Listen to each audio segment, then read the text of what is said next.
welcome back, folks, to Black Hoodie Alchemy. I'm your host, Anthony Tyler. As always, we're here on the Fringe FM, and we actually have a guest with us tonight. The first guest on the show on our little pirate radio broadcast, Mr. Eric Millar. It is Millar, right? Not Millar. It is Millar. It is Millar. Millar. Okay. Yeah. All right. I meant to ask you before recording, but now we're just going to roll with that. Millar. Cool. Right on. All right. And I've heard you call yourself affectionately a garbage wizard of sorts before.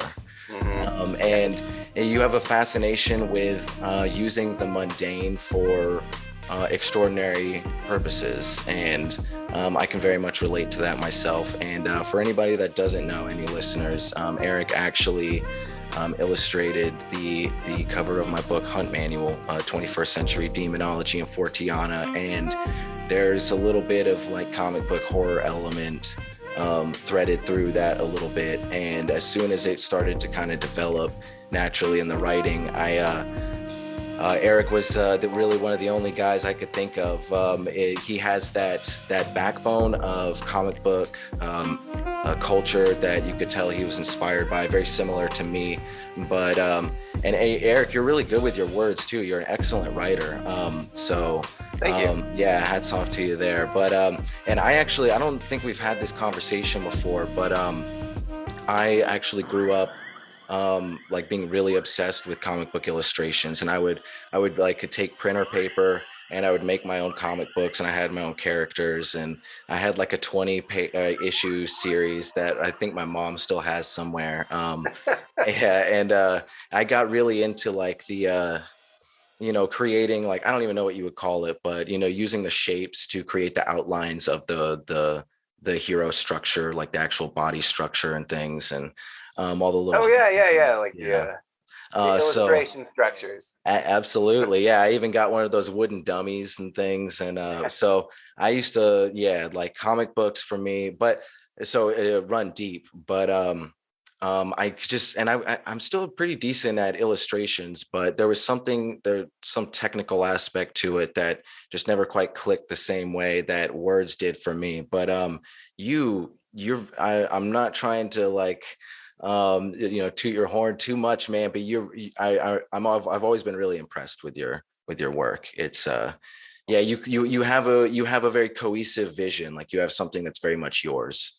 And so I invite anybody listening to go check out Outlet Press. That's where Eric puts up all his work. And you have like written work. You have you do combinations of your written work and your magical philosophies with like divination tools that you create as well. Like, I ended up gifting the dice that I got from you to a friend of mine. What were those again? What was the name of those? The tethered elements. Yeah, that was a fun one. You have like the impossible game. You have the disruption generator. So any listeners, go do an Eric Millar rabbit hole before or after listening to this. And a lot of the backbone of what we're going to be talking about here is the second volume of the No Gods But My Own series. Right. The 4-color grimoire. Yes. And it's all about a very studious, like, dare I say, disciplined look into esoteric philosophies and like genuine comic book culture. Because before I just let you run with some basic questions, I'll give a little bit more legwork for any listeners and say, like, this. I genuinely don't mean this in any sort of pretentious way, but Eric and I have very much grown up on the era of comic books before the big boom. Like, Eric's older than I, but we're still like we're very much cut from the same cloth. And if there's a whole swath of comic book fans, like genuine comic book fans out there these days, that only got into comic books because the movies were so popular, and that's definitely not the case for us. So we were just talking about before the recording how the characters in and of themselves are so great, and there's a lot of value there, but so much about the culture itself is is just not, it's kind of swept under the rug these days. You know, Joss Whedon's cool and all, but what about like Jack Kirby and Todd McFarlane and you know, just you know a lot more of the obscure artists than even I do. So like what was the guy? I recognized his work when I Googled it, but Veitch. Is that how Rick Veitch. Yeah. That what a guy. Fascinating rabbit hole that guy's story is. Oh, that guy is amazing. His dream comics are some of the best comics I have ever seen. And he's like the only comic book artist I know of that actually got like basically certified a dream expert by a couple of like the highest dream research groups in America. Wow, that's fascinating. Yeah, and what were some of the titles that he worked on? Brat Pack. He worked on Swamp Thing with Alan Moore, right? He did. He was one of the illustrators on Alan Moore's run, and he took over the writing duties after Alan Moore left. Oh wow, okay. I had to quit. I refreshed myself on Brat Pack as well when I was reading up on the Four Color Grimoire that you sent me, and oh man, like, so that's actually one that I haven't read myself, but being a fan of comics, it's always one that you hear about, like as some like monolith, like it's some integral piece of comic culture, and man, it is brutal. It's the dark side of superheroes and their like handler training, like almost like MK Ultra breaking of sidekicks and turning them into heroes. Well, yeah, dark. Oh, yeah. That's fascinating stuff. Yeah, though. I mean, I hate to use the term grooming, but they like with the sudden influx of the use of the word, but it's definitely about grooming. Yeah, and that's the thing that always with today, it's so much, and it's for the better in the long run, but it's so much easier to create different medias and like flesh out stories. And you know, you could create a short film like with your phone these days, and all it really takes is time and effort and attention to detail. But for the longest time, comic books were sort of this vein for these really verbose and like really heady stories a lot of times that just didn't really have an outlet anywhere else in culture. So, and you know, comic books largely started out as propaganda. You know, you think of things like Captain America and wartime efforts and whatnot, even Superman for that matter. But it seems like between the propaganda, and there was always some propaganda throughout, but between the initial propaganda stages and the movie stage that it came to these days, there was this fantastic middle ground of just big wigs could see that there was money to be made in it, but they didn't really get it. So they just threw money at some really wild artists and writers that were willing to just go anywhere with these topics. And there's some of the like people would just snub their nose because it's a comic book, but I've read some of the greatest stories of all time in comic books and graphic novels. Oh, for sure. It's epic. Like The Crow by James O'Barr, one of the most impactful reads of any kind of read to this day for me. Oh yeah, and James O'Barr basically taught himself how to make comics making that book, and it's just deep and potent. Yeah, talk about shadow work, like actual visceral shadow work. The Crow and what that served like therapeutically for that guy writing it in his life. But let's get in. I want to get into some of the things you talk about with Four Color Grimoire, and I have a quote here that I think really encapsulates the whole feeling we got, and I think properly sets the tone. So it says, "A fan does not just idolize or obsess; they summon.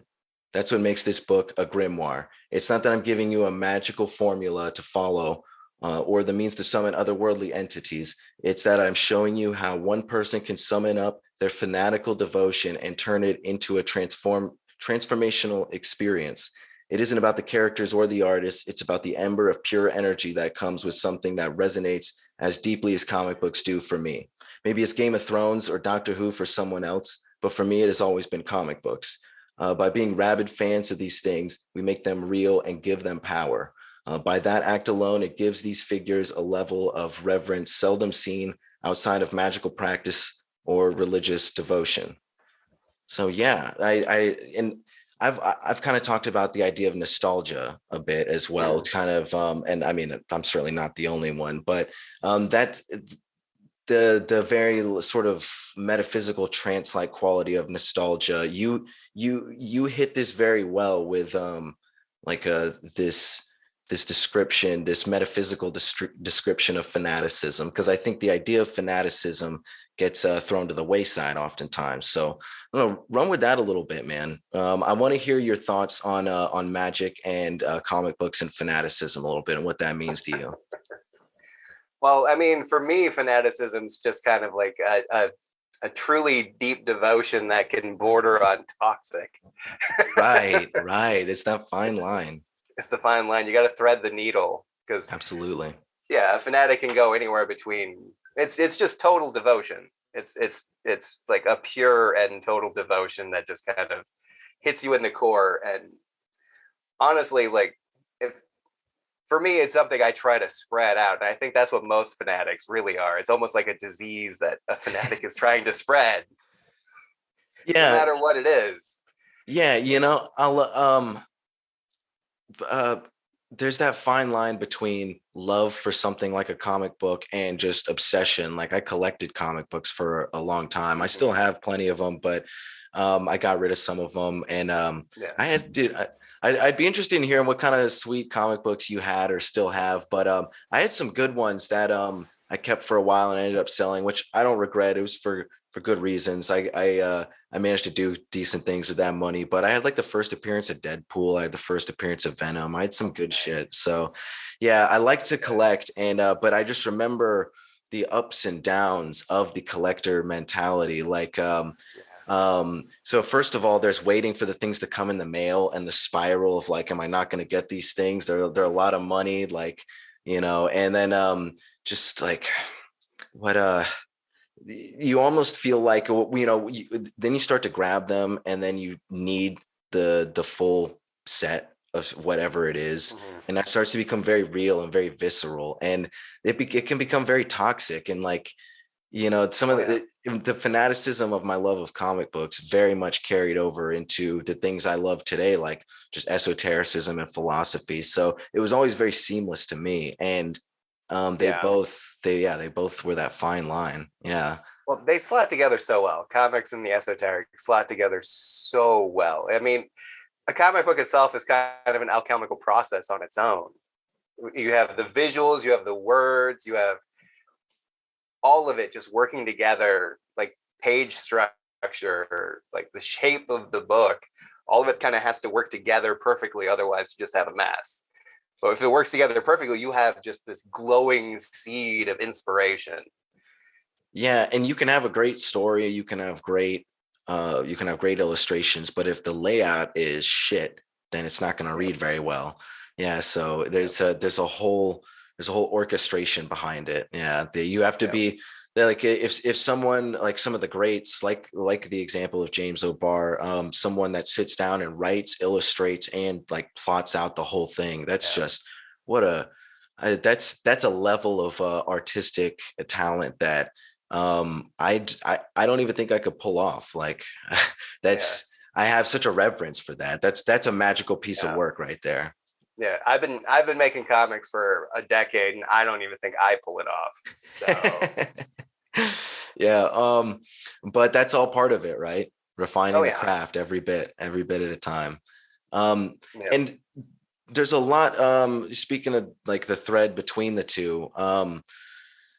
So there's we can't have a discussion like this without at least kind of touching on Grant Morrison and Alan Moore a bit. These are the first two names that come up anytime anyone dips their toe into comic books and philosophy, but with good reason. These guys have some serious food for thought. I remember back at the dawn of podcasts, listening to Grant Morrison talk to Kevin Smith. I just listened to that today. Really? No shit. I just listened to that today. Where he's describing to Kevin Smith some of his chaos magic, and Kevin's just like, damn, like, holy shit, man. yeah, it's blowing his mind. Oh and just man, what a like blast from the past. how deep his views go for like Batman and where he came from when he like from the characters he wrote and how he just like how deep he went to get Yeah, there.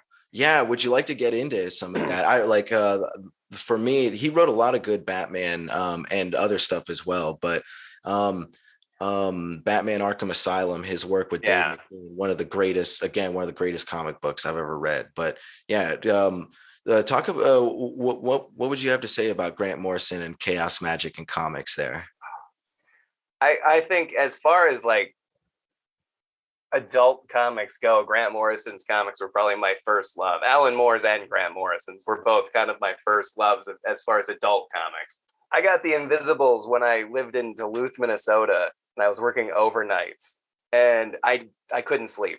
Like I could not sleep when I was working overnight. So like deliriously, I got off of work. I went to the comic book store and bought the entire set of the Invisibles and just started reading it. And it broke my head open. I spent like the next 8 months just in a weird fugue state.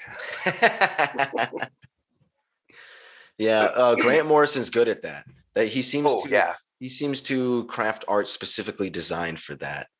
Oh, for sure, for sure. Have you seen his and I'm gonna break your heart, unfortunately, man, because this is one that I still it's literally the number one on my list. Next time I dive into a series, I'm reading all of this beginning to end. I have not read Invisibles yet. I know it. I know it's legendary. It's like quintessential. I know the stories of his chaos magic workings, because for anyone that isn't aware, like long story short, he basically used many like issues and the story arc overall of the Invisibles for his own like chaos magic workings. And he talks, like, I remember him talking about this at he did a talk at DisinfoCon some years ago. You've probably seen that before, haven't you, Eric? Oh yeah, the one that he opens with the scream. Yeah. What a what Grant Morrison is a crazy man, but in the best way. Like what an interesting guy. I would love to have a drink with him. For sure. Well, the weird thing about his work, like before you dive into the Invisibles, his work, he almost trains you to read the Invisibles with his earlier work. If you read Animal Man, Doom Patrol, and Flex Mentallo before you dive into Invisibles, those books will train you to understand the Invisibles. Okay. Yeah, I'm definitely familiar. What was the third one you said? I don't think I'm familiar. Flex Mentallo. Yeah, what is that about? It's about esoteric superheroes. Essentially, it's like metafiction. It's his first real foray into making superheroes into like holy figures, essentially.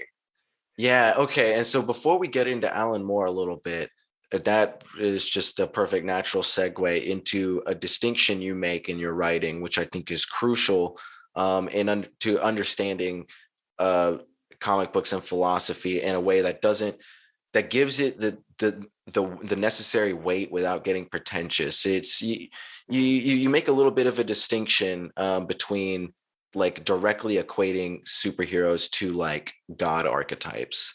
And I think and maybe you could put it in, I'm sure you could put it in better terms than I, but it's almost more like they are it is the same, like the superheroes even in the stories themselves aren't gods. Like even Superman, it's kind of like part of the story where like he's perceived as a god oftentimes, but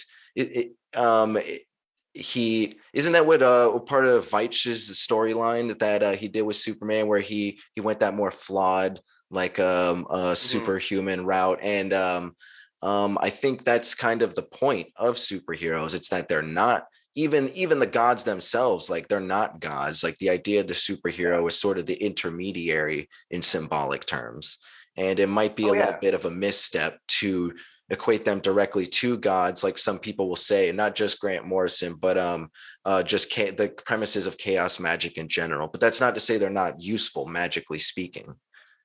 Yeah, I think they're more useful as something like a saint than a god. Right.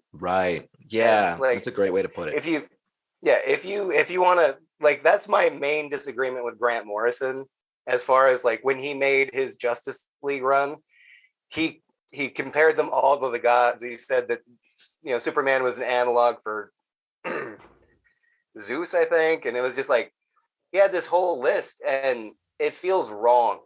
It feels like you're taking away from the mythology of the comic book itself by saying this is like this. You can just like slot this in place of something else, when these are very much myths of their own. Like, they Right. need to stand on their own 2 feet as myths, and if you don't give them that kind of reverence, it's just like putting clothes on something else. You're playing dress up. Then you're not actually like paying respect to the characters. You're playing dress up. Right. It's a simple point, but it's very, very important because, I mean, if you start kind of slapsticking things together, and equating Superman to Zeus, you know, that's an interesting food. There's interesting food for thought there, Yeah. but it's not. There's certainly not direct equivalence. Like it's so much more genuine and just, I don't know, more useful to the collective imagination, if you will, to consider Superman or anybody else for what they are. Like the idea of the flawed super alien being that is trying to deal with actually helping people, and like a bloated messiah complex. Like, that's all, take it for what it is, and it will teach us what it's meant to represent in our collective Yeah. psyches, because these things like touch in the, like with the quote that we read from your writing there, these things touch very important like imaginal aspects of the human experience.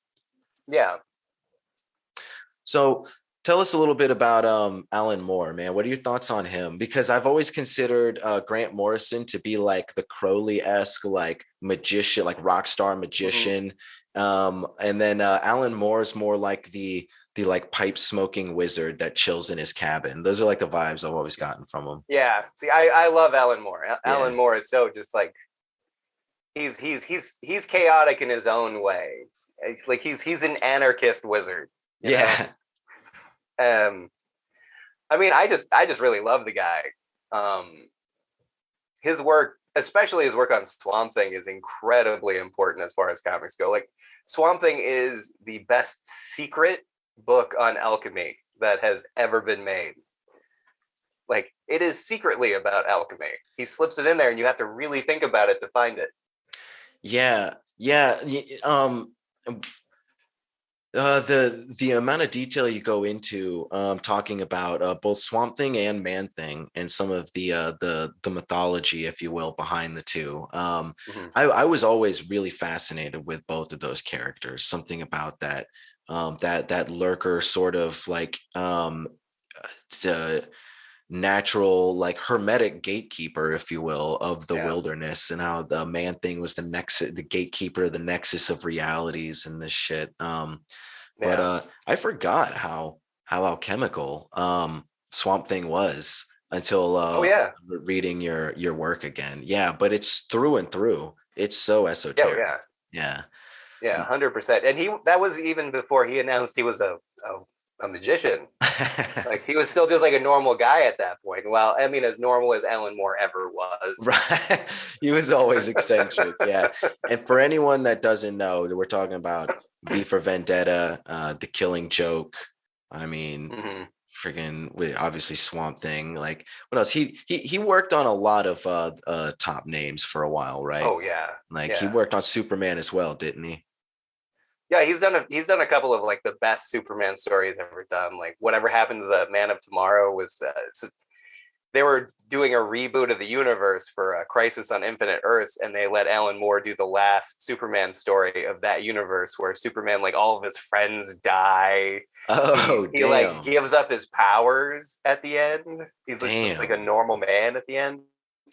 Wow. See, that's another fascinating thing about comics is I've been invested in them my whole life to one degree or another, but I always learn about new stories and new projects that people have done. It's the gift that keeps on giving, man. And Jack Kirby is a name that we got to bring up too. Because I feel like if we're gonna talk comics and philosophy in a sort of informal way, and comics and magic, got to talk about the cornerstones of like the guys that actually laid the groundwork for the crossroads between the two in like very literal, like visceral ways. Jack Kirby is a goddamn visionary. Like hell yeah. he might be yeah, would you disagree in because you would know more than I feel like at this point it's safe to say that comics wouldn't even be close to what they are today without Jack Kirby more than anybody else. Oh, for sure. For sure. And even just like the Marvel universe on its own wouldn't even exist without Jack Kirby. Right. Or like Steve Ditko. Right. But like Jack Kirby designed the look of the Fantastic Four, Thor, Captain America. Before it was even Marvel Comics, he was working on Captain America. Like he did the first Avengers comics, X-Men, all of them. Like without Jack Kirby, those things would not be what they are. Yeah. Like he was the seed. And the whole time, Stan Lee was just kind of the middleman for ideas. He was just kind of like throwing shit at a board, seeing what sticks. And I believe he was like it was like a family business. Like I can't remember if Timely Comics was the original name or if that was like the second name before Marvel. Was that like the first name? Timely was the first name. Yeah, got you. Timely was the first name. That was I think if I remember right, it was like Stan Lee was like the son-in-law of the like one of the people who upstarted Timely or something. So he was just a body to fill. Yeah. He was just like get in the office and start making ideas so we can start printing some shit. And if you think about it now, like the characters are so, I mean, we love them for a reason now, but just like some dumbass guy in an office, like smoking a cigar, maybe doing some cocaine, being like, what about a Spider-Man, like X-Men, like it's just random ideas, like just start crossing dudes with insects and animals, and we'll just stick with that for now and see where that takes us. So like they're not really amazing ideas, but what people do with them really becomes the legendary part. Yeah, and like Stanley gets way too much credit. Yeah. Like I even go into it when I start talking about Jack Kirby in my book. I just drag Stanley. Yeah, and it's important because you know what? Like I guess give the guy credit where it's due, but let's stop like collectively sucking his dick so much, maybe. Because he I don't know, he just I don't even want to call him a writer because like he worked in a method known as the Marvel method of writing, which is he would write a 1 to 2 page outline, give it to the artist, and the artist would have to turn that into a 32-page comic book. Right. Yeah. And then they'd send the art back and he'd write dialogue and captions. And half the time, even on the art boards, like Jack Kirby would write his own dialogue and Stanley would just use it. Wow. So he did like maybe 10% of the work on most of the comics in early Marvel. But now he's like the godfather of Marvel. Like he's just like they had to have him in Marvel movie. Comics. Yeah. Oh yeah, patron saint for sure. I don't have the notes in front of me, but like for the specific details, but very legitimate thing where you could just like read about it on any major news source. It was like it blew up for a while. Like during the .com bubble, Stan Lee did this thing called Stan Lee Media. You're probably familiar with it, and it ended up crashing. There was all sorts of things. They owed people money, but like the dude, his right hand man that helped him upstart it, that came to him and was like, let's sink some money into this. He ended up going to jail for like conspiracy and like trafficking and like all sorts of money laundering. So you can't tell me that Stan Lee didn't kind of know what was going on. Like, oh yeah, for real. Yeah, Stan Lee does not seem, rest in peace, whatever, but seemed like he was a little skeevy, maybe, probably safe to say. Yeah. I mean, he is the guy that created Stripperella with Pamela Anderson. Oh my God, that's a thing? That's for real? I recommend everybody look that up. It was a cartoon show called Stripperella. Oh, no. Voiced by Pamela Anderson. Oh, my God. Created by Stan Lee. He also did a Backstreet Boys comic in the 90s. What? Oh, Jesus. Wow. Why am I not surprised? That is ridiculous. Yeah, I should not be surprised. That guy was a shell. He would do anything for a buck. Yeah, that's the best way to describe him. A shill that would do anything for a buck. I think that really does encapsulate Stan Lee. And Jack Kirby was an actual visionary, like I said. Oh yeah. Yeah. That guy ground. Like he was constantly grinding. That dude was doing like 70 pages a month of comics. That is no layouts. intense. No layouts. He would start at the top of the page, go down to the bottom. No layouts. Just draw a comic page. Man, that's someone born to do that right there. Oh, for sure. Yeah, for sure. Like his interviews are amazing. Like I also recommend anybody to find interviews, especially his comic journal interview from the 90s, like or late 80s, where he tears into everybody. It's great stuff. Wasn't it Grant Morrison that equated him to William Blake? Jack Kirby? It was. Yeah. It was. I think that's pretty fair. It's pretty fair. It is. Yeah. Pretty fair.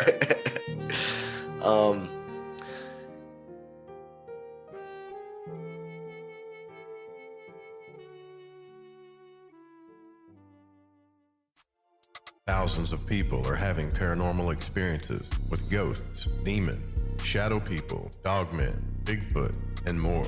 Their stories need to be told, and they are being told. Dark Waters, the renowned storyteller, invites you to join at IamDarkWaters.com. For just a few dollars a month, you can listen to some of the most hair-raising and compelling stories on the planet. You'll have access to real-life stories told by Dark Waters, thousands of hours of content. Their encounters are being told, and told by the best, at IamDarkWaters.com. Listen to stories like The Rabbit Man, the Dogman encounter in Silas, Alabama, The Man with No Face, The Other Woman, A Day Ahead of the Devil, Dogman Murder in Hurricane Ida, even a story of someone trying to kill a dogman.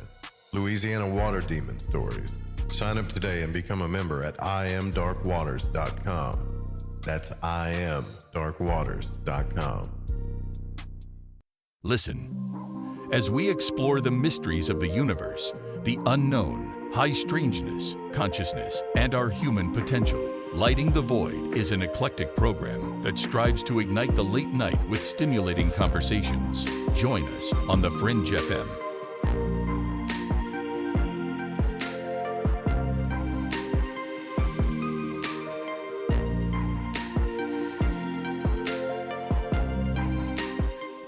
Musicians experience a lot of frustration with music marketing and promotion. They have no idea how to get their music heard, and they're spending hours sending emails, making phone calls, and hitting up their friends to promote them. With our industry-powered digital marketing platform, we can set up your media plan in minutes. Our team will automatically distribute your music across all the best channels, so you can focus on actually making the music. Submit your music today on our website at mymusicpromoter.com. That's mymusicpromoter.com. From parapsychology to pop conspiracy, and from parapolitics to health and esoterica, I'm Ryan Gable, host of The Secret Teachings, and I'll bring you all of this and more 5 nights a week right here on The Fringe FM. By using critical thinking and objectivity as keys to understanding, utilizing, and appreciating the secret teachings of all ages. You can catch The Secret Teachings Monday through Friday right here on The Fringe FM after Joe Roop and Lighting the Void. Do you want to escape the simulation? Well, join me, Jess Rogie, every week as we explore a variety of different realities to help expand our minds and find out a little more about this world we live in. Escape the simulation with me live every Wednesday at 5 p.m. Pacific, 8 p.m. Eastern here on thefringe.fm.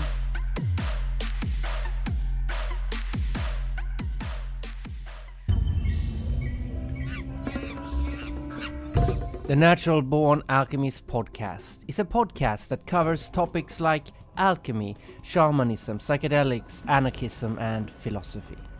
Join Alex, that's me, and a multitude of guests on a quest to discover the nature of reality, of spirit, and of consciousness. Each episode will also introduce you to new music that you might never have heard before. You can find the podcast on most platforms. Simply search for Natural Born Alchemist or go directly to naturalbornalchemist.com. There you'll be able to find all the social media links as well. Freedom is in the mind.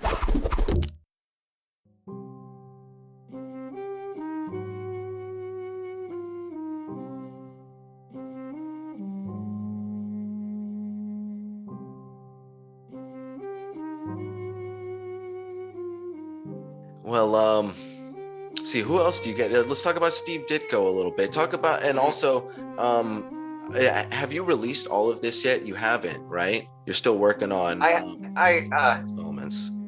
The book is technically on sale right now. Oh, okay. Excellent. Like I secretly let it out for sale, so if anybody's listening to this, they could actually buy it right now. Nice, go do but that. I got 6 installments left to email out still, I think. Okay, cool. That's good. Good news for any listeners out there, and good news for us too, because I was just going to ask you if anything that you didn't necessarily want to talk about, but it sounds like you don't really have a problem with that. Yeah. Awesome. Nah, I don't hold anything sacred. Cool. So yeah, I want to talk about the symbolism of superheroes and some of the lore a bit more. And I was gonna do the commercial breaks in here, but I've already lost track of time, so I'll figure that out later. I'm having a good time. But before we do that, I might as well, because I would love to touch a little bit on also Steve Ditko, and then what was his name? Because I really wasn't familiar with his name. Veitch. Yeah, Rick Veitch. Veitch. Okay, like I said, he's like a staple of the comic book industry. So I know I'd seen that name before, and I knew I recognized the artwork. But I'm glad that you did some writing on him, because he's a name that's definitely worth knowing in terms of comic book history. Yeah. And he's still releasing stuff.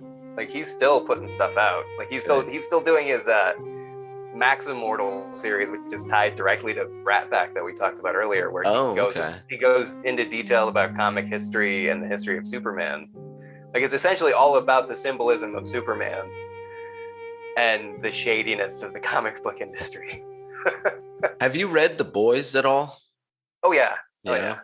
How is that? Because I've wanted to. That's on my list too. I think the show does it better. Does it? Okay. Because I have seen the first season of the show, and I was like, I'm gonna have to probably jump on this bandwagon at some point, because this comics are fun. The comics are fun. But I think he's overstayed his welcome. I don't think it should have gone for the 70 issues it went for. Gotcha. Probably should have gone for about 30. I think he had enough for 30. Went for 70. Good to know. Dude, and I was surprised. We'll get to Steve Ditko, but I was surprised, and not knocking you at all. You had plenty of food for thought in there, but you didn't get into Neil Gaiman at all. And he's another great mystical comic book name. I am not a huge Neil Gaiman fan. Really? Is it Gaiman anyway? I don't even know. Both. I don't know what it is. Who cares? It could be Gaiman, could be Gaiman. I don't know. You don't like him, huh? How come? I couldn't get through Sandman. I found his writing too pretentious. Yeah, I think that's fair.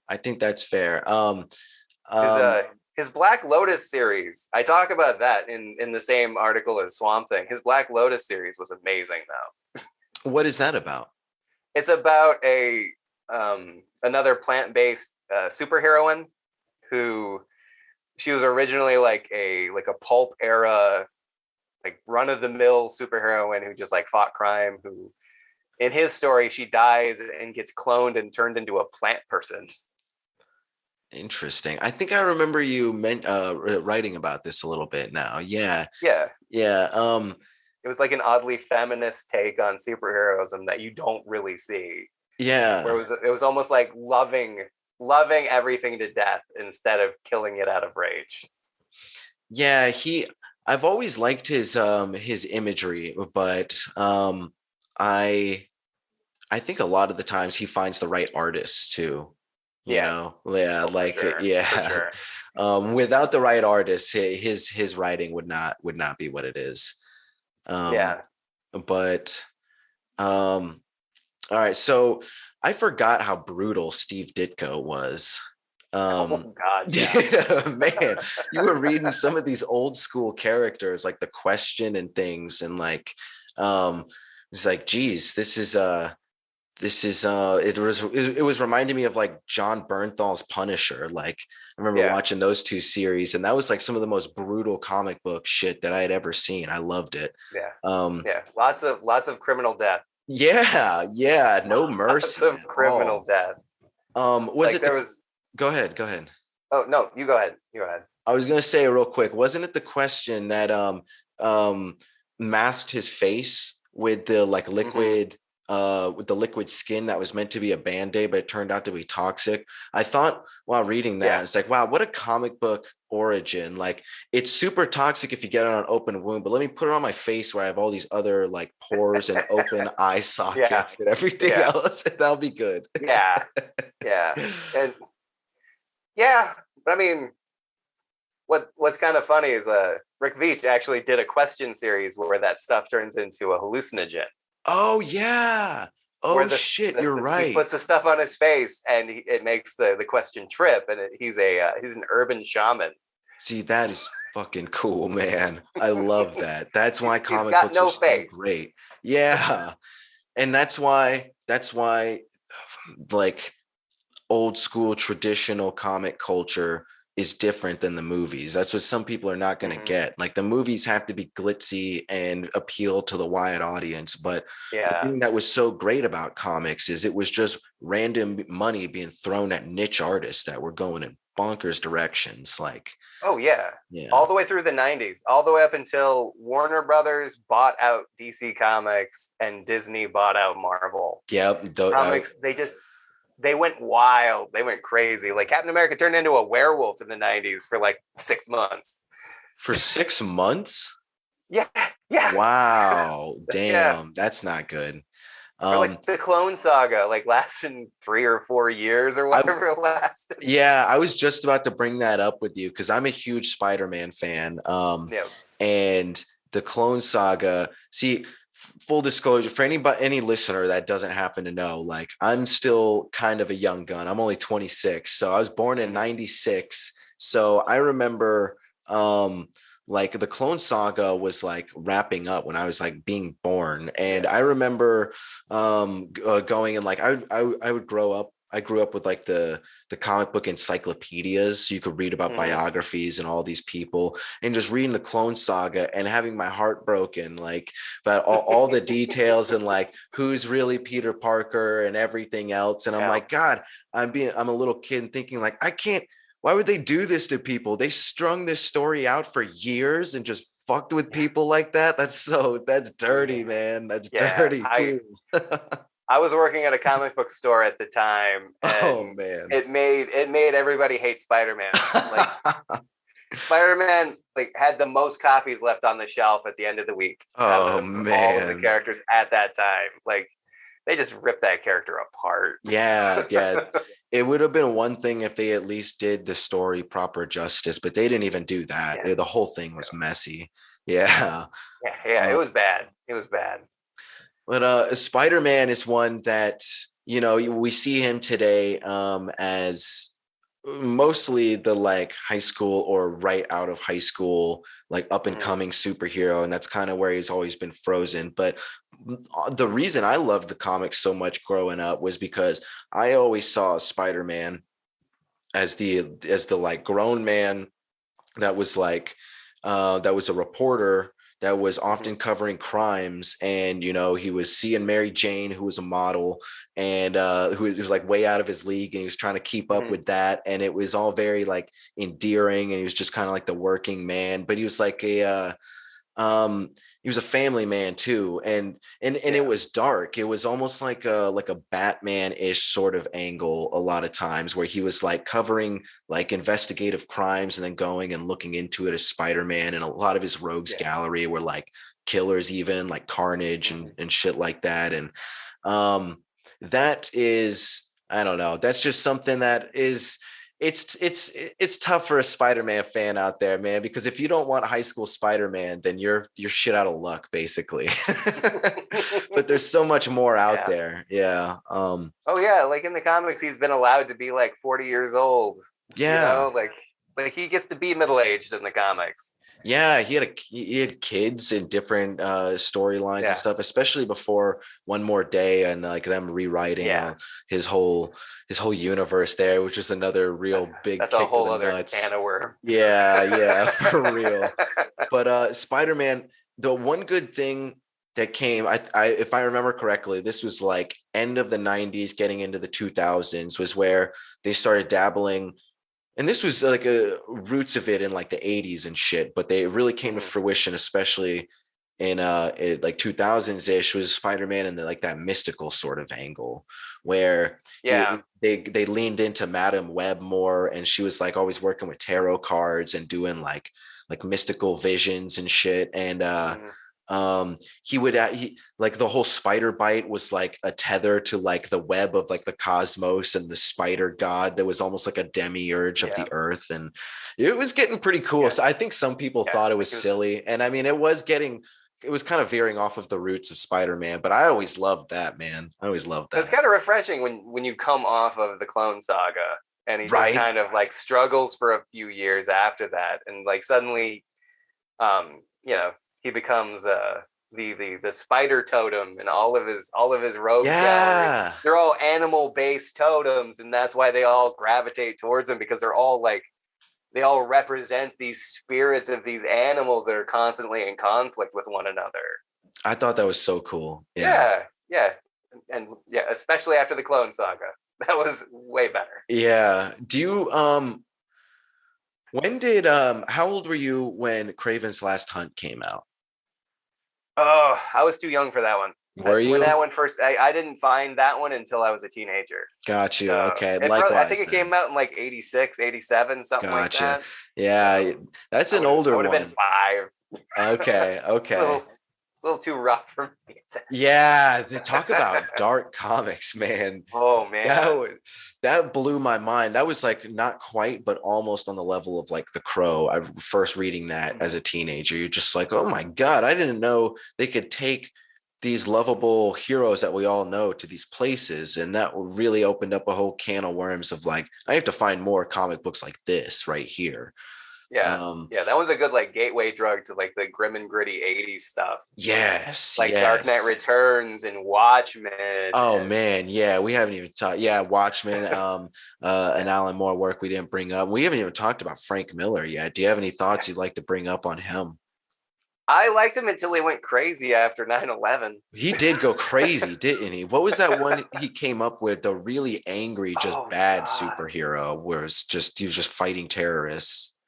I can't even remember what it was called anymore. It was rough bad. though. Yeah, it was bad. It was very angry and like hateful. Work. Yeah, and you could tell he was like, Frank Miller doesn't seem like a bad dude at all, but if you didn't know any better, you'd think like, wow, what a terrible person for some of that. Like it was just really tasteless and not good. Not comics' finest hour with whatever the hell that guy was named.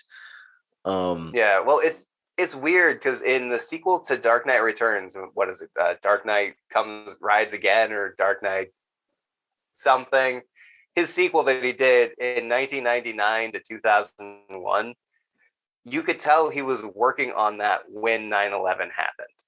Because halfway through the story, it kind of maps out his reaction to 9/11. Like, because it goes from just like this shocky, like superhero thing that he wanted to do, and it just gets darker and more unhinged and more about like terrorism and the world's reaction to violence and stuff like that. It's like, it's a map of where he loses it. Man, I'm trying to remember. I know the first I think it's Dark Knight Rises. Yeah. I think that's what it's called. Yeah, and that's the second one, right? And then Dark Knight Returns is the first. It's hard to keep straight, even as a comic book fan sometimes, especially with the movie titles and shit. But classics right there. My dad still has those first prints Yeah. So, yeah, those I just classics. let mine go like a year ago. Oh man, yeah, I feel like it's good. I feel like it's good as a collector to let things go every now and then. Just pass it, Yeah. pass the joy on forward, and then you can maybe make a little bit of money too. So win-win. Yeah. Well, my wife was feeling a little claustrophobic with my comic book collection. Like it takes up an entire wall in our house. Yes, bravo, man! I applaud you. I love that. That's great. Yeah. I can't wait to show my 4-year-old some of that stuff eventually. Oh, I bet it's gonna blow his mind. Oh, yeah. You think he's gonna be an illustrator too? I don't know. He's too dramatic. I think he's gonna be an actor. Nice.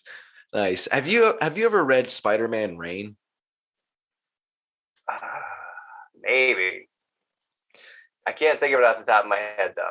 I can't remember the dude who did it, but I think it's like Kerr Andrews. I think it's like Kerr or something like that. I'm surprised that name came to me, but right. Yeah, writer and illustrator for it, and it was basically a very like obvious tip of the hat to The Dark Knight Returns, but doing it with Spider-Man. And it was in this Spider-Man's retired, the whole 9 yards, and he's like dejected from society and kind of like old and withered, and it's in a dystopian sort of world where sort of corporatocracy sort of thing, a Brave New World-esque sort of thing, right at the end of the world we know, and we could see this transition, and it has something to do with Venom lurking in the corporate shadows, and Spider-Man ends up having to come out of retirement, and it's really dark and just it's really phenomenal. If you don't remember reading it, you should refresh yourself when you have some time to kill, because it's a great story, man. It really without spoiling anything, there's a part in the story where, because MJ's died, and she's since been dead for long before the story starts, and you find out that the reason she died, and this is how far the story goes, is they're not trying to pull any punches, because Peter Parker's blood is radioactive. From basically having the relationship with him, he gives her cancer and she dies. So damn. Yeah, it's so hard. I know, man. Yeah. Yeah, but and it's not just for shock value either. It's all tied into the story really well, and it's like, I don't know, that's another fun thing about comics, is taking things that are like so embedded in the collective psyche and then just like taking them to alternate realities or what if stories, and then just bending the shit out of them and just seeing what happens, man. Oh yeah. There's one that I think of. You ever heard of Ruins? I don't think so. So in the mid 90s, Warren Ellis, the writer Warren Ellis, made there was a comic series called Marvels back then. That was like this really nostalgic view of Marvel comics through the history of America, and all like fun and apple pie, rah stuff. Warren Ellis made the opposite of that, where what if everything went wrong in Marvel comics? Oh wow, interesting. Where like Magneto can't control his magnetic powers. He has to wear a power dampener, like a DeGauss system on his chest, and it breaks while he's at an airport. And all of the metal within like a half mile is attracted to him and crushes him to death. Damn. Okay. And Spider-Man is radioactive, and he's like giving people radioactive poisoning. Oh man. Damn, so these guys aren't even superheroes. They're just people with unfortunate powers that are killing them. Wow. Yeah. That's rowdy. That's exactly what I'm talking about. Down. Like the Hulk just melts when the gamma bomb goes off. Bruce Banner just melts. Wow. That's that's like Andy Kaufman-esque with comic books almost. Yeah. It's just like the antithesis of comics. Yeah. It's so brutal. I love it. Brutal. Wow. I can't believe I haven't heard of that one. So in terms of comic books and actual esoteric practice, what do you think? Like, let's talk about brass tacks a little bit, like chaos magic and the idea that belief is the biggest tool and everything else are sort of pieces to but belief is the linchpin. And once you learn where you're guiding and gauging your belief, that you kind of learn to utilize the symbols and learn what works with you from there.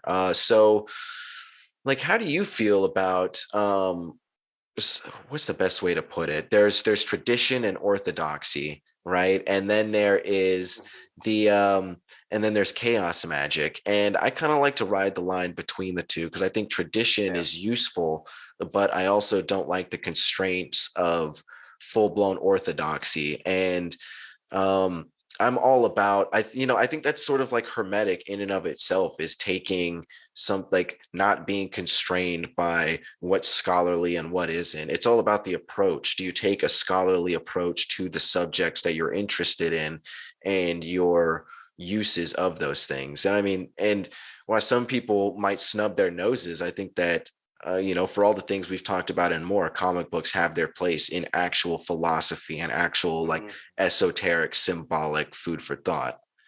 I don't know, I kind of like to be a contrarian, and like, I try to be scholarly on some things, but for the most part, if somebody is an authority on something, I'll try to get the cliff notes on something and then just go off on my own.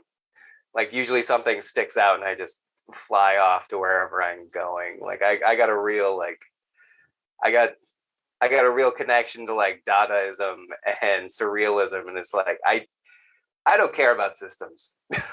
Like, I do not care about orthodoxy. I'm kind of anti-orthodoxy. I think that stuff is kind of toxic when taken too far. Right, absolutely. Like, it's good to have frames of reference, if that's what helps you, but so quickly that just becomes the rules of thumb that we don't question. And that's sort of antithetical to like everything that all the reasons that I, and it seems like you as well, kind of got into like mysticism or esotericism or anything. Like, it's all about finding ways to catalyze like abnormal and powerful states of consciousness, or whether that be artistic or whatever else. But I mean, art in and of itself is such a like you had a line that was actually in Four Color Grimoire that was like just simple, but I'm sure other people have said it elsewhere before, because you weren't even trying to make like a grand statement with it, but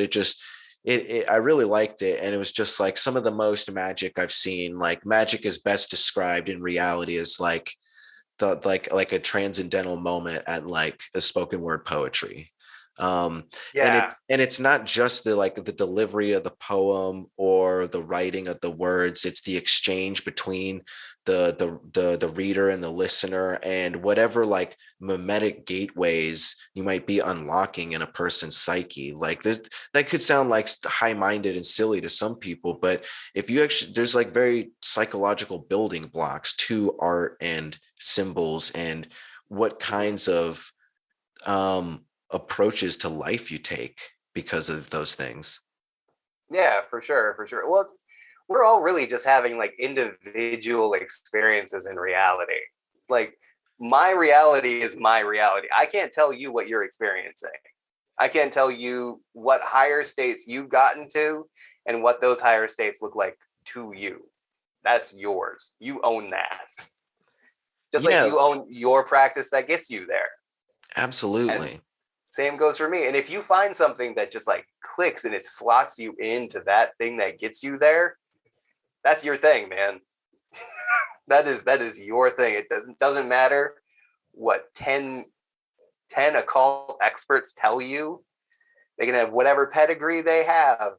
It doesn't matter, because if their shit doesn't work and yours does, yours is the right stuff. Absolutely, man. Absolutely. Nail on the head. I couldn't agree more. I've seen religion do great things for people, and on the on the other side of that token, like I've seen art do way more for people than religion could ever do for those people. It's really all about what speaks to you, and like trusting like what your calling is, because art in and of itself, choosing to like pursue not just what you want to express, I feel like, but also just what you want to consume artistically. It's not just a trivial thing. It's truly quintessential to the human experience. I mean, it goes back to cave paintings and everything. Like there's something fundamental about it. And like, sure, like you can enjoy some trash TV every now and then if you want, but I think that the inherent magical and cathartic quality of art is something that's so deeply overlooked today. And I again, if it wasn't for comic books, I wouldn't be the person I am today. Same here. I got 35 years of reading comics under my belt, and that stuff has left an indelible mark. Like, what are some of the most impactful comic book stories that you've ever read, or some of the most so like the characters that have left the most indelible impressions on you, that like you really would not have qualms about saying like this character is saintly to me, at least in terms of how it's helped shape me? Well, I would definitely say the New Gods. The core of it is insanely impactful. I think I've read that series like from beginning to end, all the titles. Like I think I've read it probably 20, 30 times. I love it so much. My son is named Orion. Awesome. Hell yeah. I love that. So I've definitely heard of that one, but again, that's another monolith that I have not yet touched. Yeah. So describe some of that for the listener and I, 'cause I'm curious. Well, it's mostly about two warring worlds, New Genesis and Apocalypse. And Apocalypse is ruled over by this like horrible despot known as Darkseid, who's just like this, like he's evil incarnate essentially.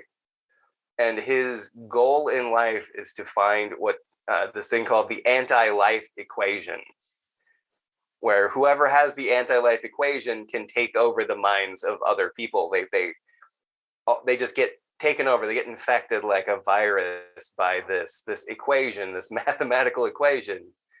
And that's his goal, is he's just searching for it. And it ends up being on Earth.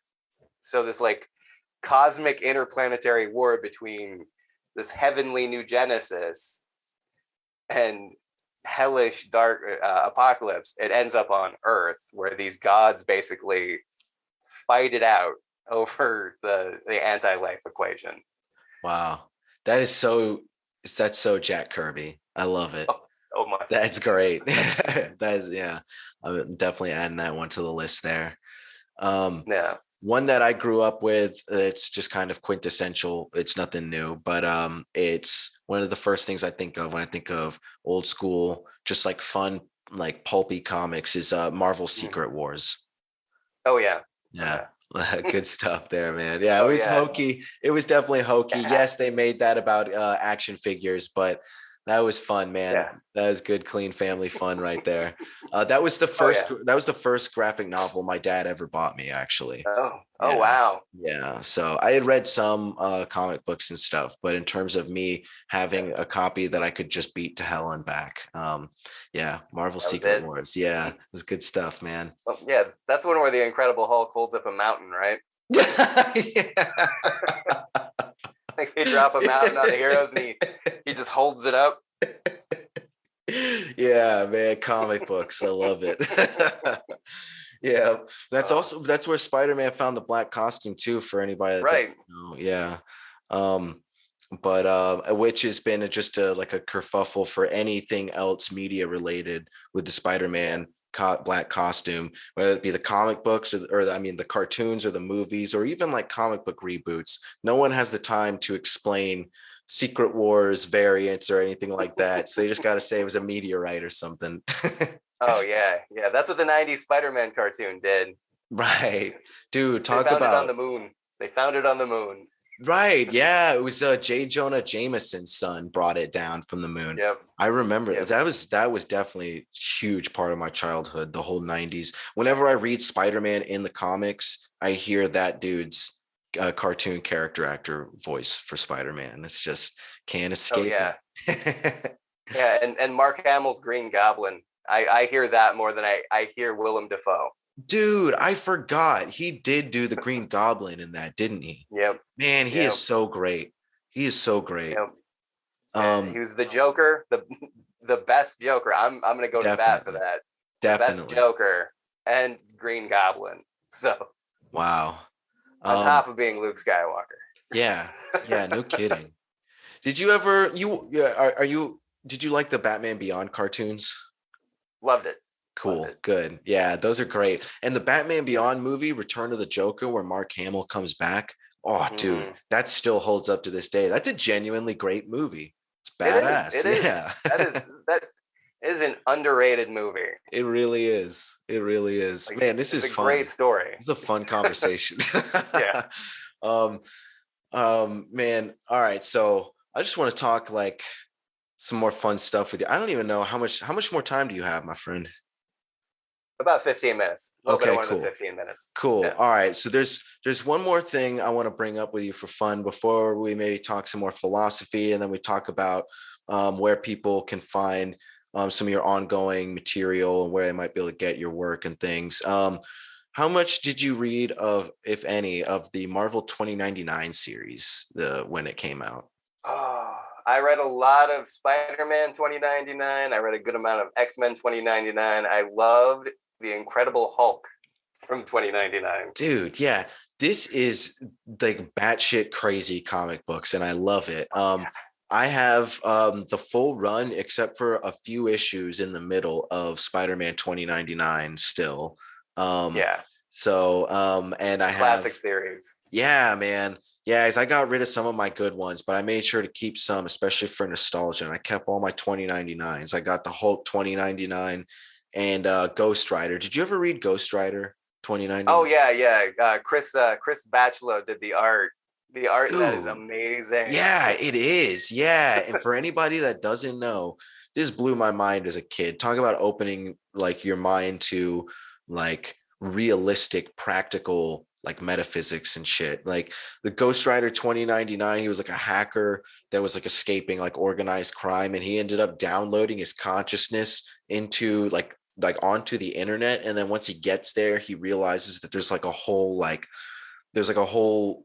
gatekeepers, like the Watchers, except they're like digital beings, and they choose him to go back, and they upload his consciousness into like a Terminator with a metal skull face that still lights on fire, and he has a hand for a chainsaw, and he just goes into like digital like Blade Runner like New York City basically, and is just hacking up like roided out digital monsters, like because they have like robots that other people download their consciousness into, and they go and fight him. Man, it was crazy. They had this one entity in there called El Cypher for Lucifer, and I remember being a little kid and loving that. It's like, man, this shit is great. And at this point, you could probably get all that stuff for so cheap. Probably, like, yeah. Comic book stores bought so much of that stuff. When I was right before I quit working at a comic book store, that stuff was all in the quarter bins. Like, yeah, you could buy that stuff for quarter. No kidding. Yeah, and some people are like, oh, like they want to go and look at comic books because they want to like find the rare ones or whatever, and that's cool too, because you actually can find some stuff that's mismarked or that is coming up that the markets haven't quite picked up on. But man, finding those dime store or some of those dime bin, quarter bin comics, that's some of the best part. You can go and find whole storylines for like $5 and just walk away and have all new stuff, man. Yeah, some of that stuff is great. Like, it's forgotten now. Like, that's why it's so cheap, is it's just forgotten. It's just, and you can find that stuff. It is some of the best comics you'll ever read. It really is. Yeah, absolutely. It's where the most pure artistic concepts are. You'll see like Iron Man fly off the shelf. Well, like some small time creators, like nearly like underground version of like the Incredible Hulk will go in the quarter bin because people were like, oh, I don't like this direction this person went in that. Yeah, which is why 2099 ended up not being that popular in the end. It's like everybody just wanted the classics, and 2099 went by the wayside, even though it's all just crazy. Yeah, man, they really ran with some of that. It was fun. So what would you say to anybody, like, because for you and I, one way or the other, like, our love of comic books, actually, like, I can speak for myself, and I'd like to hear your point of view. Like, even just like I said earlier, the needing to know all the backstories of all the characters and reading encyclopedias. And I remember being a little kid and being like, why do I need to know the backstory of this, like, side, like, you know, like 2-bit villain in a Spider-Man story arc, like, but I just need to know because I want the full picture, because I'm invested in the small pieces of all this. And when I got into philosophy more and more, and then like meteor esotericism and understanding like symbols of gods and whatever else, it was especially early on for a long time, it was, I noticed that same fanaticism where it's like, why do I even need to know all this stuff? And it's just because I'm invested in it, because I care about it. And somehow on a level that I can't quite articulate, or certainly couldn't as much in the moment at the time, it was meeting some sort of deep need that I had to like mine some of the recesses of my own imagination, you know, because as you're well aware, Eric, like the imagination has, you know, recesses of things that are like very literal and tangible, just in non-physical ways, but they contribute to our state of being and our entire existence. And, you know, a lot of times we can, art often becomes the only way for some of those things to become expressed, and for us to get any sort of like healthy understanding of. So like how have comics been like that for you? And like, what, I don't know, what would any kind of food for thought would you have for someone that is kind of like is tired of hearing that comic books are just paper and like Pulp Fiction stories, and like wants to understand that artistic context that they have in their own like philosophical lives? Well, I think the biggest hurdle that comic neophytes kind of hit is treating comics as a genre and not a medium. Because you have to look at it as, we're talking about superhero comics. There are comics for everything. Right. Absolutely. For absolutely everything. So superheroes might not be your thing, but that doesn't mean that there's still not an absolute ton from the medium that will hit you hard. Yeah. And that is something that's really overlooked too. People think superheroes and comic books, but there's so much more out there. Yeah. And I mean, My Little Pony had a pretty strong comic book run for a while, especially with that with the off the heels of the cartoon. Yeah, friendship is magical. Yeah, man. Yeah, you can definitely learn real lessons, and you can find real, even dare I say, like life-changing food for thought in comic books. Most certainly. Oh yeah. Well, like a lot of people don't know that Alejandro Jodorowsky writes comic books. Oh yeah. And he's been writing comics for like 30, 40 years. I'm glad you brought that name up. Since the 70s. And like he had his failed attempt at making his Dune movie, but he just translated it into a comic called Meta Barons that has run for like 20 years. Really? That long? Yeah. Wow. It's like the original series of Meta Barons. I have the omnibus for it. It's like 900 pages long. Damn. Dude, he was one Jodorowsky, that's how you pronounce it, right? I don't know. It's either Jodorowsky or Jodorowsky. I can't. One or the other, never as long tell. as I got the general pronunciation right. Yeah, that's the neighborhood. Yeah, dude, he was one that I didn't learn about until probably just a couple of years ago, because he's such an out of the box artist. But then when I learned about Holy Mountain, I remember getting on Twitter and being like, hey, like I finally watched Holy Mountain, and all of my friends on there that are interested in alchemy or anything are just like, dude, what's wrong with you? What took you so long? Yeah, come on, man. Yeah. But yeah, what a mind-bending movie. So if anyone doesn't know that, that's a staple. You should probably definitely watch that. I still have yet to dive into his whole world of comic book art. His comics are his comics are crazy. They're all science fiction, and he worked a lot with Mobius, who was like a giant in comic book art from the 80s. Yeah, Mobius did possibly the best Silver Surfer Galactus story ever. Man, with Stan Lee. Galactus is probably one of the greatest comic book characters of all time.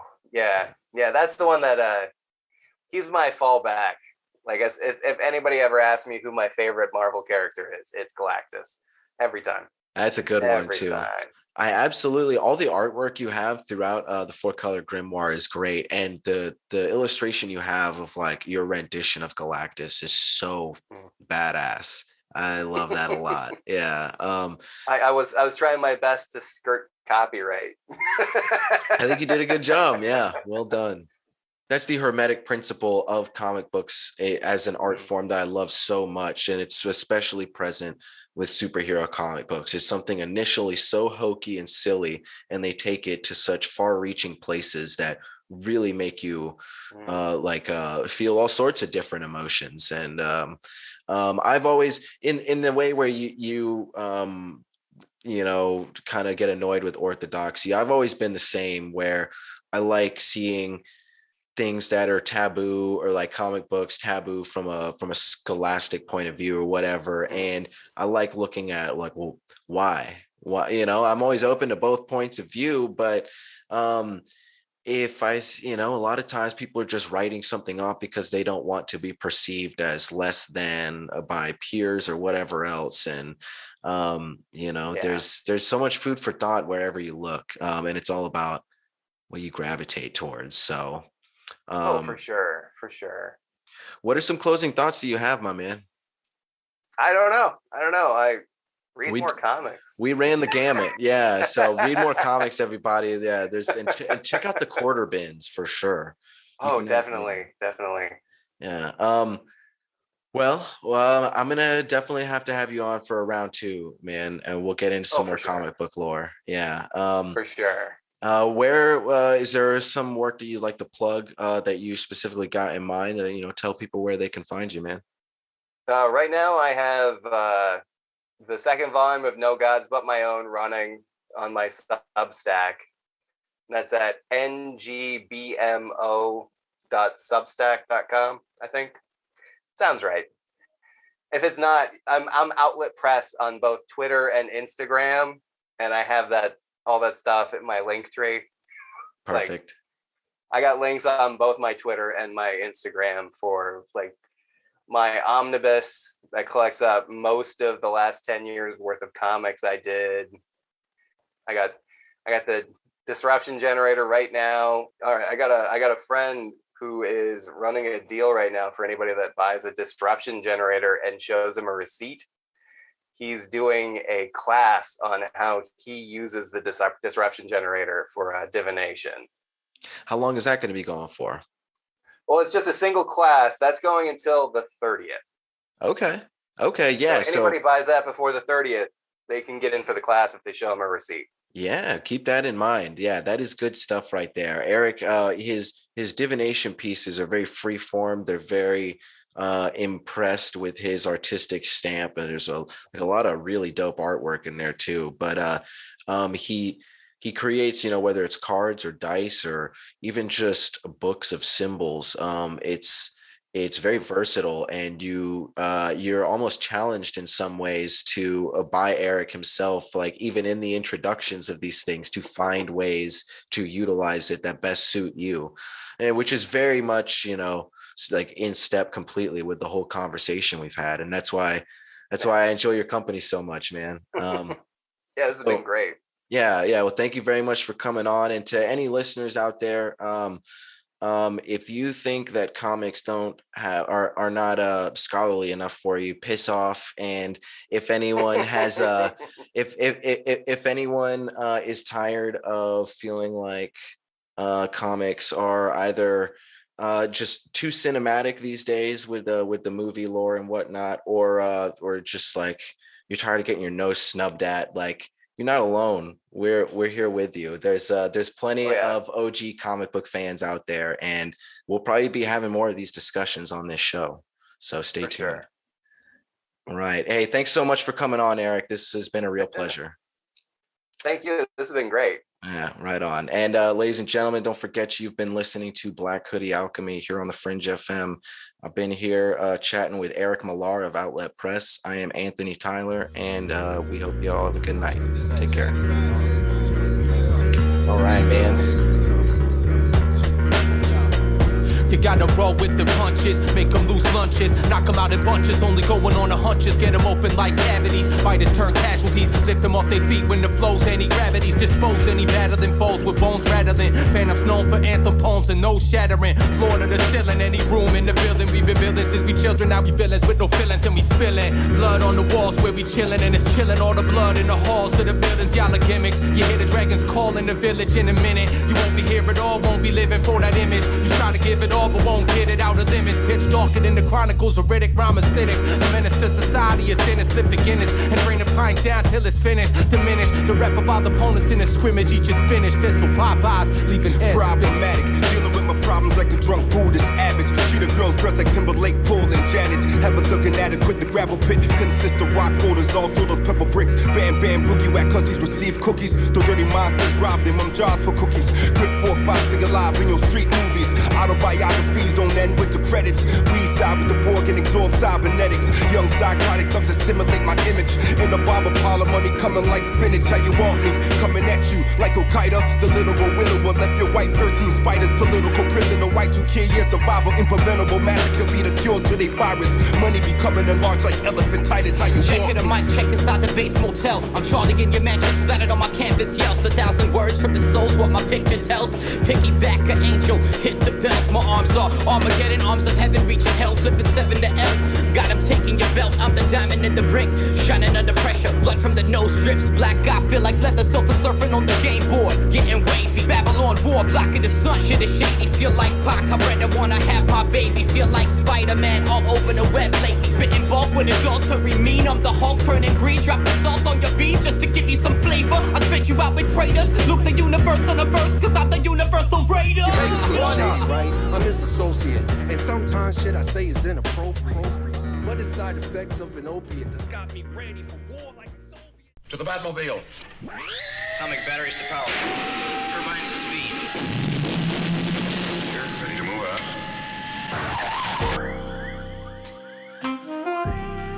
Welcome back, folks, to Black Hoodie Alchemy.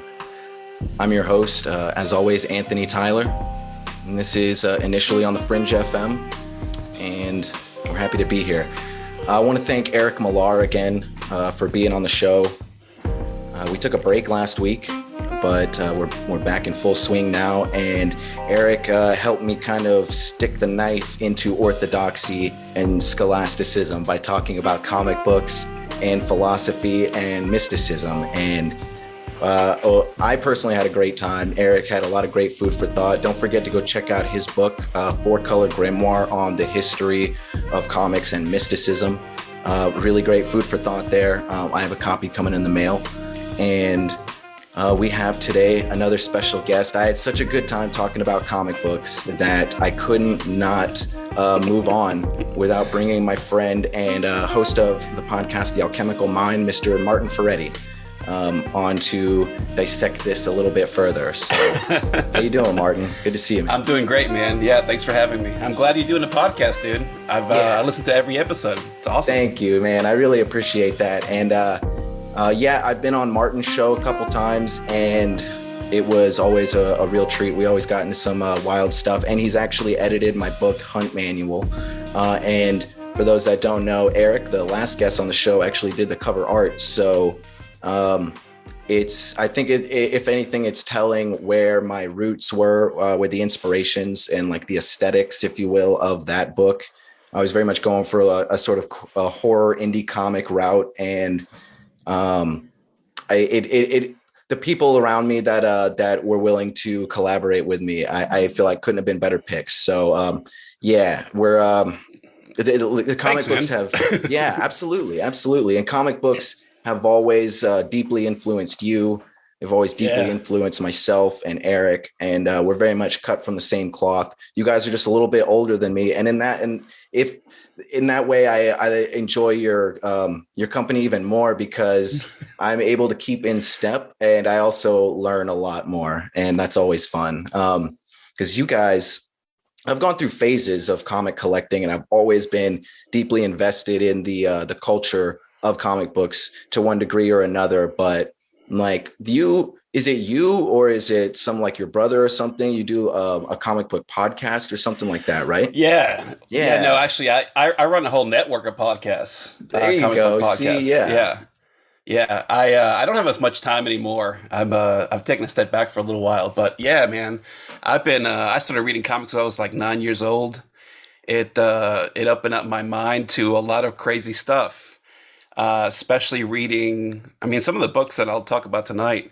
Eric and you talked about Grant Morrison, for example, Alan Moore, those kind of guys. Those are a big influence on me. I'm like Grant Morrison fan number one, dude.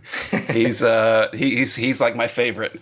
And yes, over the years, I think it comes and goes, right? Like when you hit teenage age, you're like, I'm not going to read as many books. I gotta spend time with girls. I don't have time for comics. And then as you get older, you're like, oh man, I kind of reminisce on my childhood and reading these books, and you start back up. And I read a lot of books, man. I get like, I don't know, it's probably over 100 books a month right now. So yeah, I'm very much into it. I love comics. I love the medium, and I especially love comics that make you think.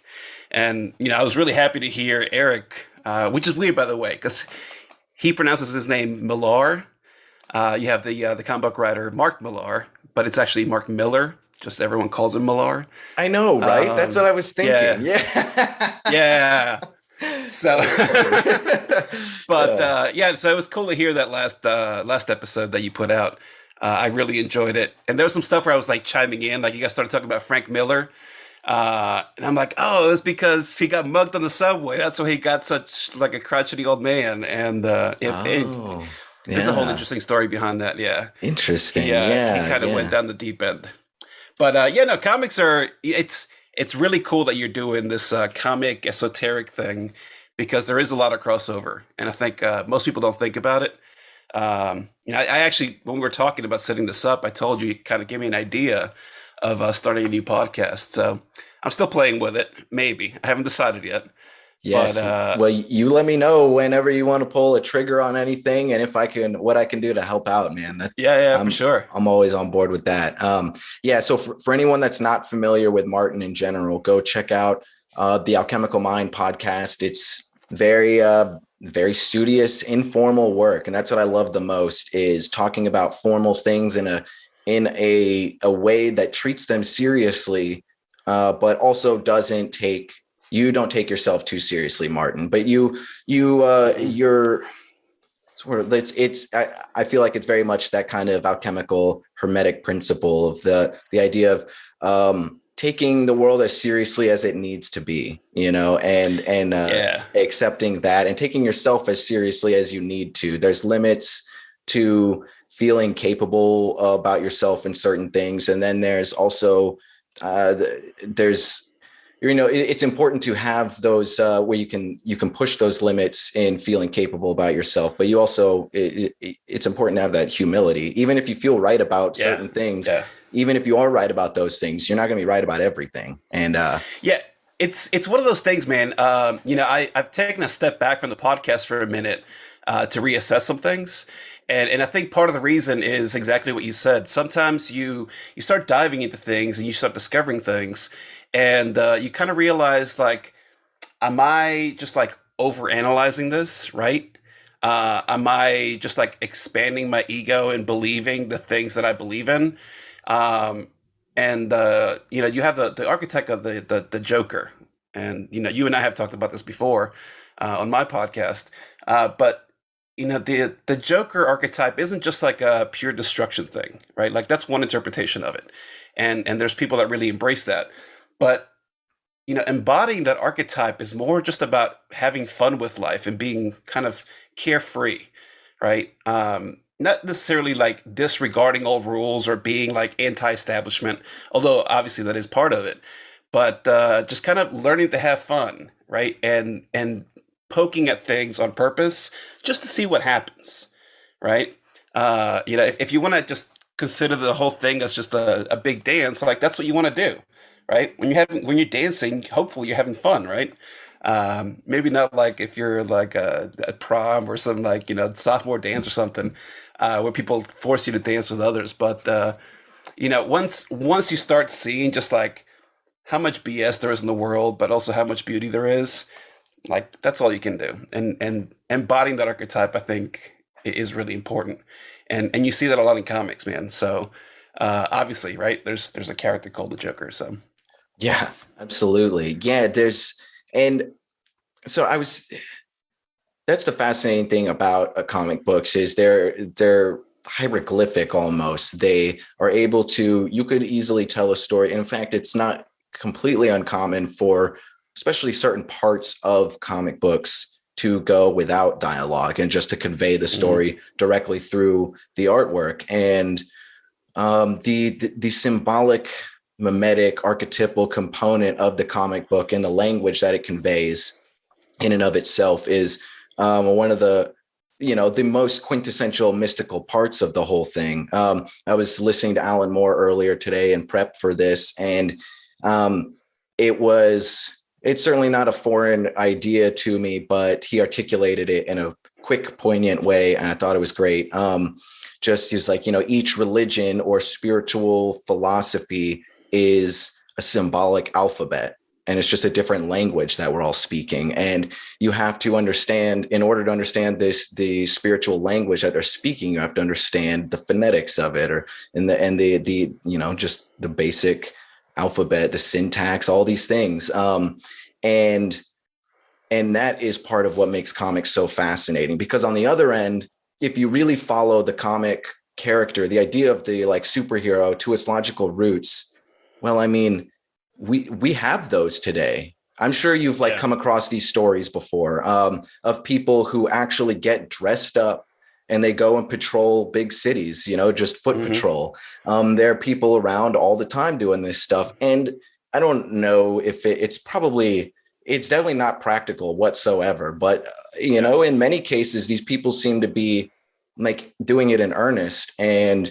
more power to them. But most of those people are just kind of Batman style, like martial arts or whatever. But I was thinking about this and I was like, well, I can't think of exact examples of people using a quote unquote superpower in real life like that. But there was that Stan Lee Superhuman show. Do you remember that? Oh, yeah. And you know what? I went back and looked at it because, or like read about it and the people in there. I didn't exactly go back and watch it because some of that shit is too slow paced for me, but there's fun food for thought in there. And, some of those people genuinely are like, if you're just being honest about it, they're pretty superhuman. They're not comic book level, but there's a guy who can withstand up to 30 times the amount of lethal electricity that a human can. There's people who are like so quick with their reflexes that it like on a technical level, it's superhuman. There's photographic memory that is so impressive. It's basically superhuman. There's all sorts of stuff. Like,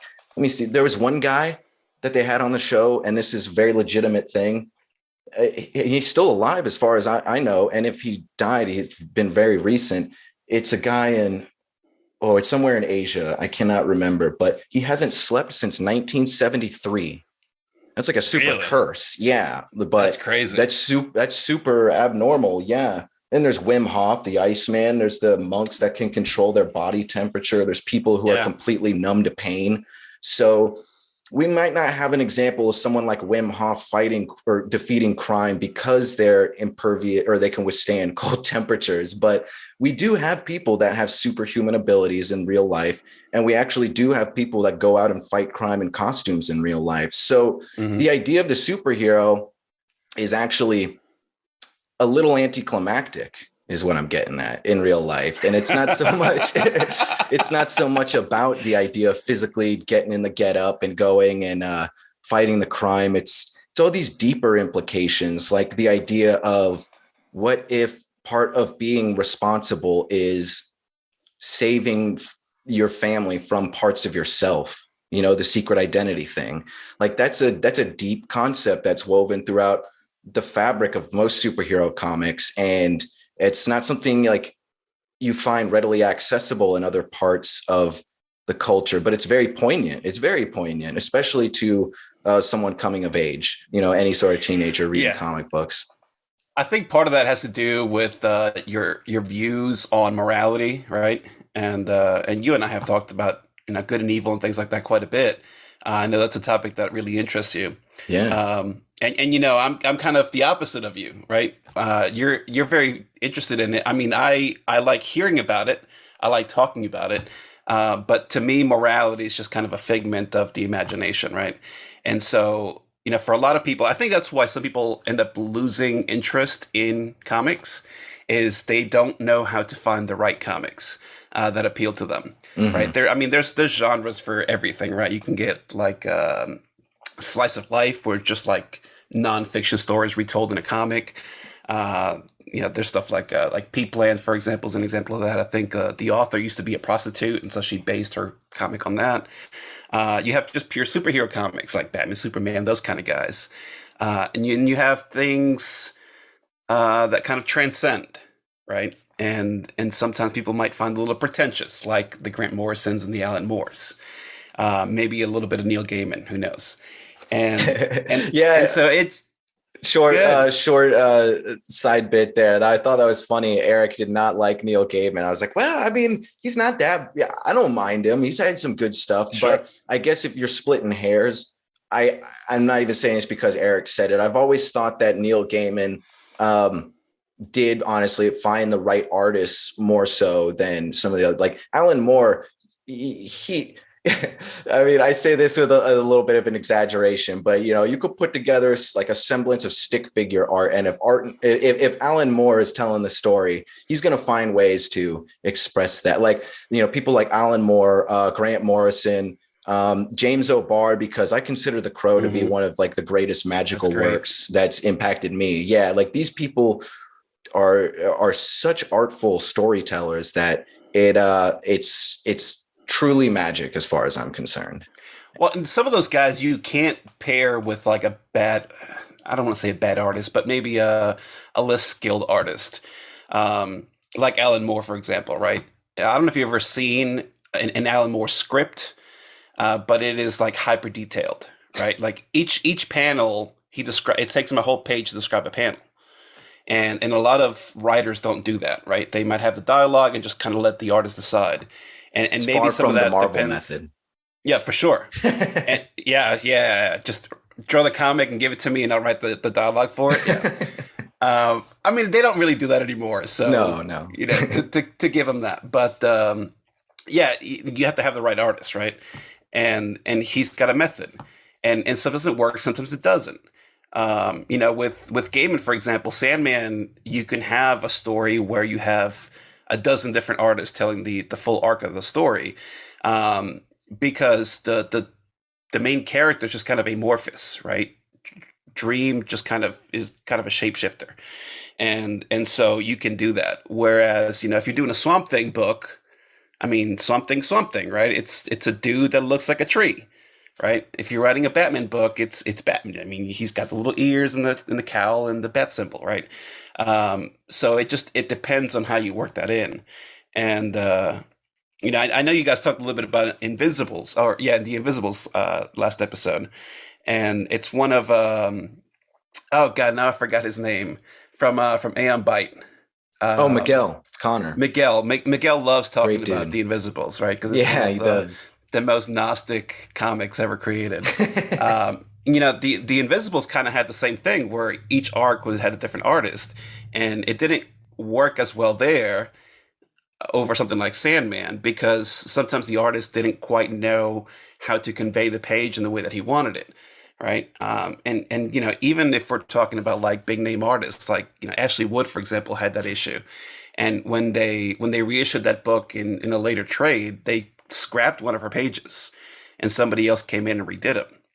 So regardless of how many notes the author might have on the page, if the artist doesn't get that, you're not going to get it through on the page, right? And I think that's what's different with comics as opposed to any other medium, is that it's not just the one person, right? Like if you think Sandman, you think Neil Gaiman. Well, what about all the dozen artists that work on Sandman, right? Nobody thinks about that. They think about Neil.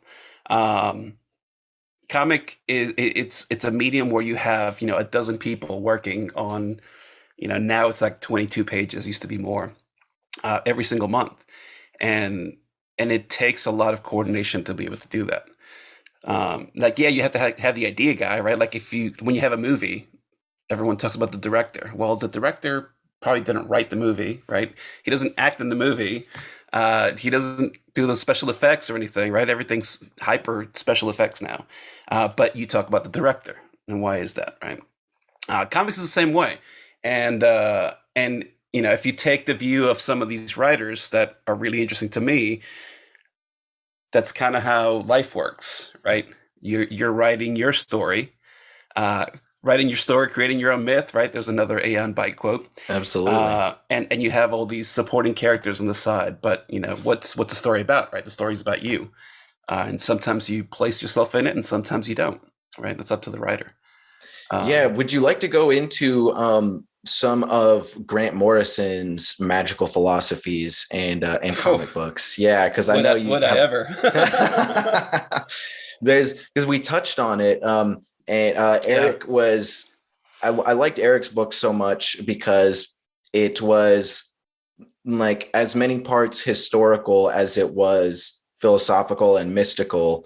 And I don't know that it was nice and encompassing. And, so we got to touch on because as much as I want to talk about Grant Morrison and Alan Moore, Jack Kirby, very unsung outside of the comic heads that know. So it was great. Eric was able to bring that extra touch, which you could as well too. I know you would probably you would shirk it away, but I consider you like a comic historian, man. Like, what's up. Yes. Listen, little known fact, I used to do for about a year, I did a Golden Age Batman podcast. Oh, wow. Nice. And that was a lot of work because I don't know if you ever read like Golden Age books. Golden Age being like 30s and 40s. Right. But they're very different, right? And and a lot of people, for one, people don't like it because the art style is so different, right? It's very simplistic. Mm-hmm. Because back then, comics were made for kids, right? So you spend your 2 cents on a comic, 5 cents on a comic. You read it, you put it in your back pocket, you give it to your friend like wipes his face with it or whatever. Like, it doesn't matter. And now the industry has kind of just changed so much. Yeah. Collect. And to that point, before you get into Grant Morrison, I talked a little bit. Well, I was on your podcast the last time, and we talked a little bit about comic books. And I forgot that I'd looked into this in the past, just like trying to find the dirty details of any comic book corruption. And we mentioned it last time, Eric and I, how Stanley Media got into all that scandal and corruption, and the dude who helped facilitate Stanley Media with all the bogus investments is in jail this day for trafficking and conspiracy and crazy stuff. But there's also like I haven't seen it talked about much at all, but it's very just like, it's undeniable. It's without question. And it's just right there, low hanging fruit on the record that comic books, the era of pulp fiction magazines and all that was started almost specifically for money laundering and mafia gangster labor racketeering. And you can find the dude who started the seed money for what eventually became both Marvel and DC and Archie Comics. He was directly associated with Dean O'Banion, a Chicago gangster. Yeah. And I couldn't remember. So this is part of why I wanted to bring it up. I couldn't remember how he was related to Al Capone, so I went and looked it up again. And O'Banion was the rival of Al Capone. Yeah. And so the dude who started up largely the comic book era as we know it was rivals of Al Capone. And after the St. Valentine's Day massacre, where Capone's men were involved in a street shootout and stuff, after they hid out for a little bit, Capone threw a beach house party that all of Mo Annenberg's top journalists went and attended. So it was all that interconnected mafia politics, and comic books were right there. They were one of the driving forces. And Annenberg eventually, went to prison and was like arrested for all of these involvements. So yeah, propaganda, organized crime. They were such a throwaway market initially that unsung and underdog artists actually got in there and used it as a way to break into entertainment and the artistry that they had been wanting to do. And so comic books have a very, very interesting history, and it's come a long way from the throwaway magazines that were used to launder money. Well, for sure. I'm glad you brought that up, because nobody ever talks about it. And I always found that like fascinating, right? Yeah. A lot of people talk about how comics are just kind of like this throwaway entertainment. And yes, that's always been true. Maybe not as much now, right? It's not as popular now to collect comics, but there's big money in it. And, one thing that's interesting about comics is people say that, well, I miss the days when comics like didn't have a message, right? There wasn't like a woke message in comics. Comics always had that, you know what I mean? Like from the start, when there was about gangsters, right? Like it was a commentary on gangsters, even though the gangsters were funding the comics. When the war hit in the 40s, like that Captain America became popular, like those kind of guys, right? Howling Commandos, all these comics, because you want to talk about that kind of thing. And you see the shift, like from the guys that grew up reading comics in the 40s and 50s and 60s, as they got older and they're like, well, I want to write comics. And they come in, late 70s, early 80s. And you have this big wave of just like a complete change in the way that comic stories are told, particularly starting like mid 80s, right? Maybe probably before Watchmen, but like that would be the first big book in the mid 80s that did this, where these guys that grew up reading these stories are like, well, I've known these characters my entire life. I'm now a 30-year-old man, a 40-year-old man writing these characters. How do I write them? Right. And so they no longer become just little kid stories. Now they're bringing in real life issues, right? Like you mentioned, how do people deal with secret identities? Right. You want to make sure that your wife isn't killed, right? Like Spider-Man always has this thing where like, oh, well, what happens if they find out I'm Spider-Man, right? Even though like a million people know he's Spider-Man. Like what happens? How do I get, how to protect Aunt May? How do I protect Mary Jane? Like how do I do all this stuff, right? I don't want to lose them like I lost my uncle, right? And so that's something that hits home for a lot of people, right? And you wish like if you had these powers, how would you deal with that, right? And so those stories kind of relate into some of that stuff. But then, of course, like, again, we're talking about 70s and 80s. So some of these guys are going through like post-Korean War, post-hippie movement, right? Into like a very decadent 70s. And how do you react to the change of culture between those decades, right? Because those are really big changes. And so they put that into the comics. And I think that's the most fascinating thing about it, is that, you can read a comic as just a story to entertain you for, 10, 15 minutes, whatever long it takes you to read it. or if you're reading a trade, maybe longer. But you can really dive deep into a lot of these things. And, you know, it's always the case. The more you know, the more you see in things, right? Yeah, absolutely. Yeah. It seems like comics were so underground and there was less of a spotlight on them for so long that people felt more comfortable combining random elements of things and just experimenting as well. And that's, and I think whether it might have not always been intentional, but so often it was intentional, the idea of like essentially a grown man writing a comic book and loving it, you know, like say Alan Moore, and just kind of wanting to spit in the face of scholasticism and the establishment, say, like, oh, you think this is for children? Well, let me give you some of this. And then I'm just going to mic drop and walk away. I don't care what you do with it from there, because I'm just going to give you some sheer gold that's going to explode your brain. And that's because that's just what I do. And and I'm going to move on to the next thing, and boom, boom, boom. And Grant Morrison the same way. Like, the comic books are for children. I'm going to turn Batman into a raving lunatic that's like struggling with such serious neurosis that he's dressing in a costume and going and beating people to a pulp on the streets. Like, you know, that was the whole idea. See, but of isn't that interesting though? Isn't that more interesting though than just seeing a guy beat up another guy, right? Yeah. You know, comics are like modern day mythology. If you care to look at them in that way, right? Again, it's all in your perspective, but you can really dive deep into some of the stuff, man. I love Grant Morrison. Yeah, I've already mentioned that, and I don't want to get too deep into this because I'm sure you got a break coming up. But you know, I remember reading like his Batman run is one of my favorites of all time, and people don't understand why. But like, you know, Batman's one of these characters that has been around for so long, right? Like, you know, 80 years. That's a long time to tell monthly stories, especially when you have, you know, now there's probably, I don't know, I'd have to look at my list, but there's probably like 12 or 13 different Batman books, like just Batman, right? Not like tangential Batman. Over 80 years, right? So think about how interesting the character is, the amount of things that you can do with the character if you view it as more than just you know, good guy punch bad guy, right? The world we live in is not good guy punch bad guy. It's very complex, right? And it's gotten ever more complicated over the years.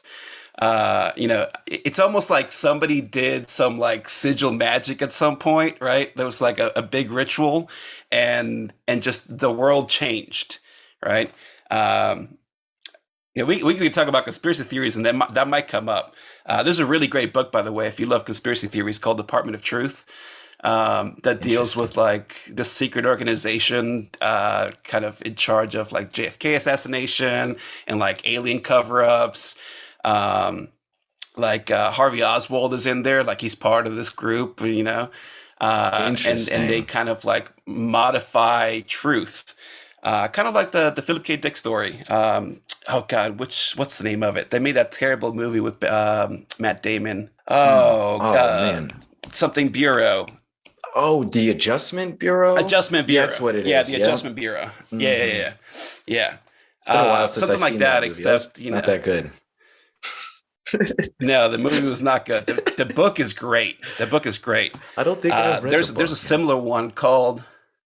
Oh really? Yeah. Yeah, it's a short story, so it won't take long. There is a Okay, full-length book that's a very similar concept called The Lies of Locke Lamora, I think it is. And it's basically like in the vein of the Adjustment Bureau, except, I mean, spoilers if you haven't read, you know, like a 15-year-old book. But it turns out at the end that this organization that's kind of like tweaking reality, like across various multiverses, by the way, was founded by this guy, and he kind of birthed himself in a way. And so you have this like cyclical time thing going on where, you know, towards the end of the story, he kind of basically has to decide if he's going to like recreate the universe that created him, or if he's just going to kind of kill it there and timeline's going to adjust and go in a different direction. Really interesting book. I can't remember who the author is. Wow. Yeah. And actually, well, we can talk about that after the break. Yeah, sounds good. There's a lot more to dissect here. And I think one of the biggest takeaways that Grant Morrison kind of brings to the table is just calling the elephant in the room, and saying like comic books are, he uses the term like super sigils essentially, and how art in and of itself is, if you take the idea of the magical sigil as a bare bones thing where you take like the non-repeating consonants and then you make a magical shape out of it that becomes a sigil that you can use to sort of broadcast thoughts and like energy, if you will, of the psyche. What happens if you go the whole 9 yards, like especially like someone like James O'Barr or like Jack Kirby, where, I'll give Jack Kirby the credit there, where he's essentially creating the whole damn story on his own. Like that becomes such a powerful super sigil. We're going to jump into the break here real quick. I'm with Martin Ferretti here of The Alchemical Mind. This is Black Hoodie Alchemy. I'm your host, Anthony Tyler, and stick with us. We'll be right back with more comic books and philosophy.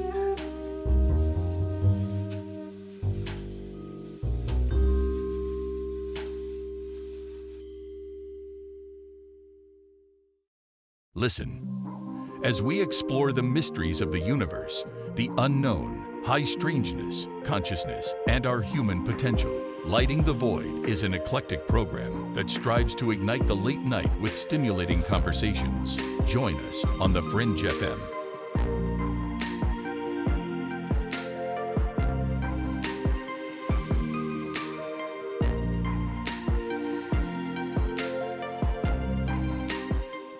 Musicians experience a lot of frustration with music marketing and promotion. They have no idea how to get their music heard, and they're spending hours sending emails, making phone calls, and hitting up their friends to promote them. With our industry-powered digital marketing platform, we can set up your media plan in minutes. Our team will automatically distribute your music across all the best channels, so you can focus on actually making the music. Submit your music today on our website at mymusicpromoter.com. That's mymusicpromoter.com.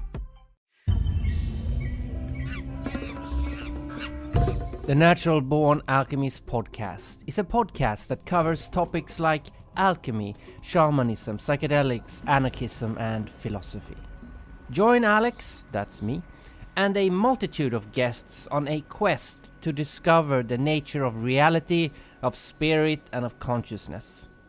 Each episode will also introduce you to new music that you might never have heard before.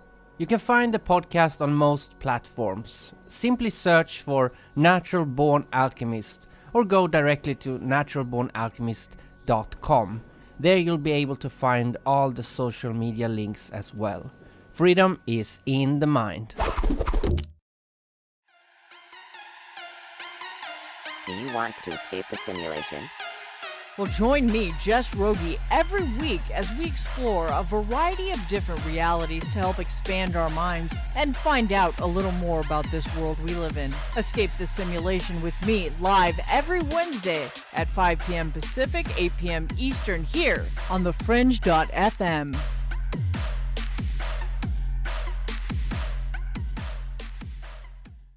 From parapsychology to pop conspiracy, and from parapolitics to health and esoterica, I'm Ryan Gable, host of The Secret Teachings, and I'll bring you all of this and more 5 nights a week right here on The Fringe FM.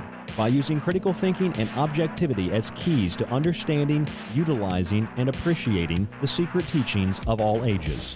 You can catch The Secret Teachings Monday through Friday right here on The Fringe FM after Joe Roop and Lighting the Void.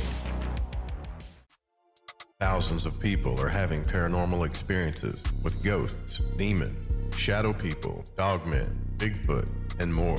Their stories need to be told, and they are being told. Dark Waters, the renowned storyteller, invites you to join at IamDarkWaters.com. For just a few dollars a month, you can listen to some of the most hair-raising and compelling stories on the planet. You'll have access to real-life stories told by Dark Waters, thousands of hours of content. Their encounters are being told, and told by the best, at IamDarkWaters.com. Listen to stories like The Rabbit Man, the Dogman Encounter in Silas, Alabama, The Man with No Face, The Other Woman, A Day Ahead of the Devil, Dogman Murder in Hurricane Ida, even a story of someone trying to kill a dogman. Louisiana water demon stories. Sign up today and become a member at IamDarkWaters.com. That's IamDarkWaters.com.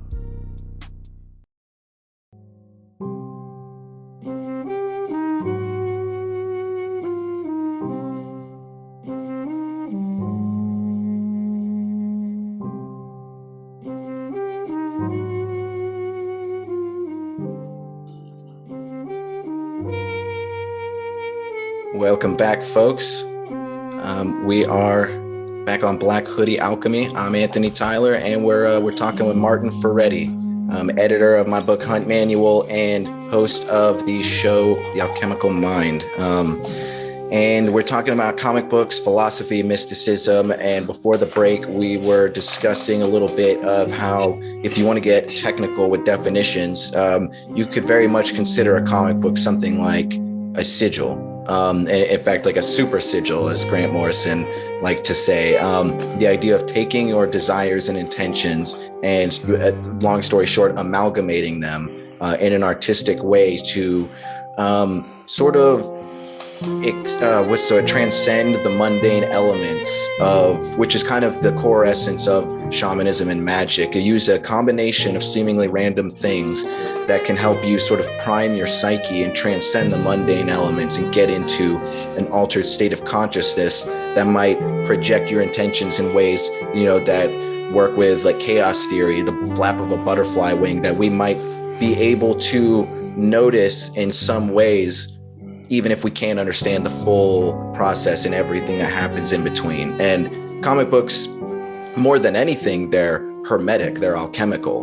They're not Christian or Islamic or anything else. And the reason that is, even though they certainly can be, and there's no problem with that, but the core foundation of just the idea of comic books is hermetic, because not only was Hermes the scribe of the gods and the storyteller, but he was also interested in alchemy, and so the whole idea of magic and transcending mundane states of consciousness through something as simple as words and imagery is the most fundamental aspect of magic and metaphysical ideas, and like magical thought in and of itself. So people might be like, well, comic books and magic, like Grant Morrison is a crazy bastard for thinking that he's casting spells with his writing. Oh, man. Like, well, not really, especially not if you look at the roots of it. And I want you to go off a little bit, Martin.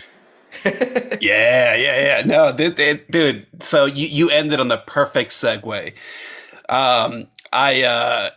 I don't know if it was because of your discussion last time or what, but I started rereading Flex Mentallo, and I know Eric brought it up. Mm-hmm. It's a Grant Morrison book, and it fits perfectly in with this super sigil or hyper sigil story that you're telling. Grant Morrison's got these 3 books that he calls the hyper sigil trilogy. And Flex Mentallo is part 1 of that trilogy. The Invisibles is part 2, and then The Filth is part 3. The Filth is like, I don't think anyone's read it, but like me, you know what I mean? It's one of these like super obscure books.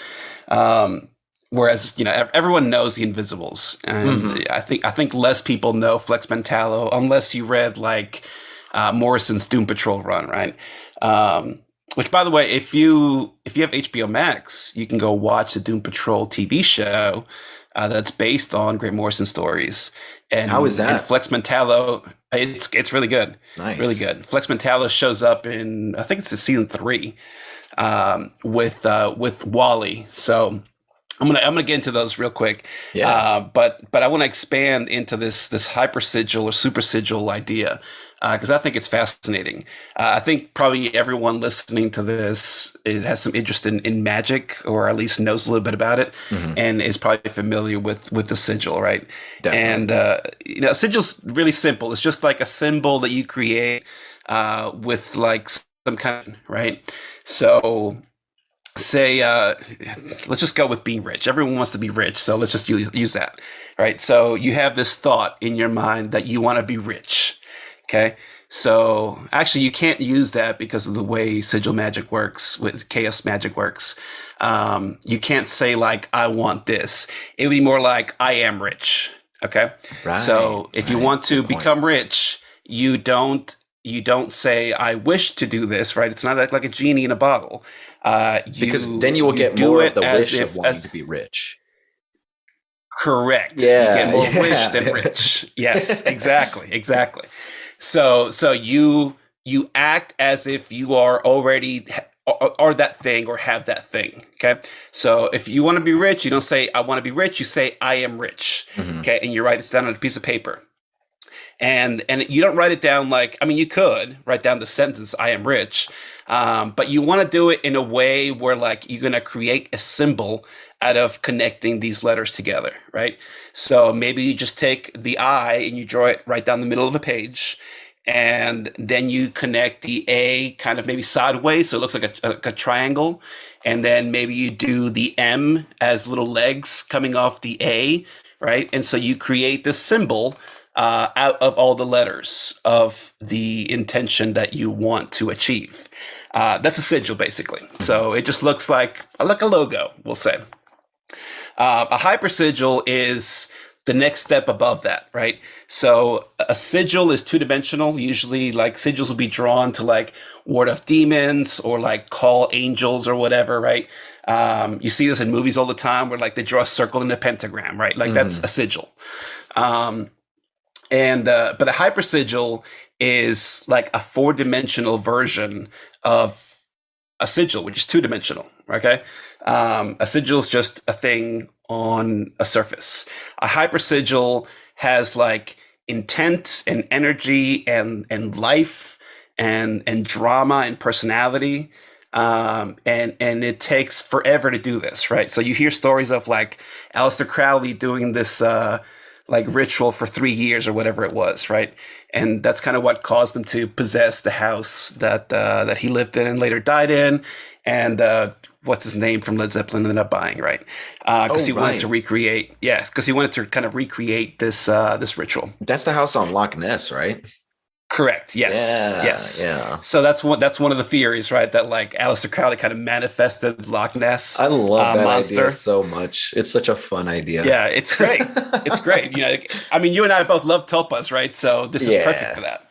Absolutely. All right. So instead of doing that, what you do, and this is the way that guys like Grant Morrison view writing comics, is you want to achieve something in your life, but instead of just doing this little two-dimensional picture and putting your energy into it, it could be like through masturbation, for example. That's a common one.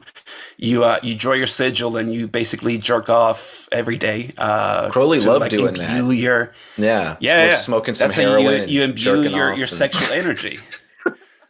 And doing whatever else he liked to do. Let's keep the podcast PG.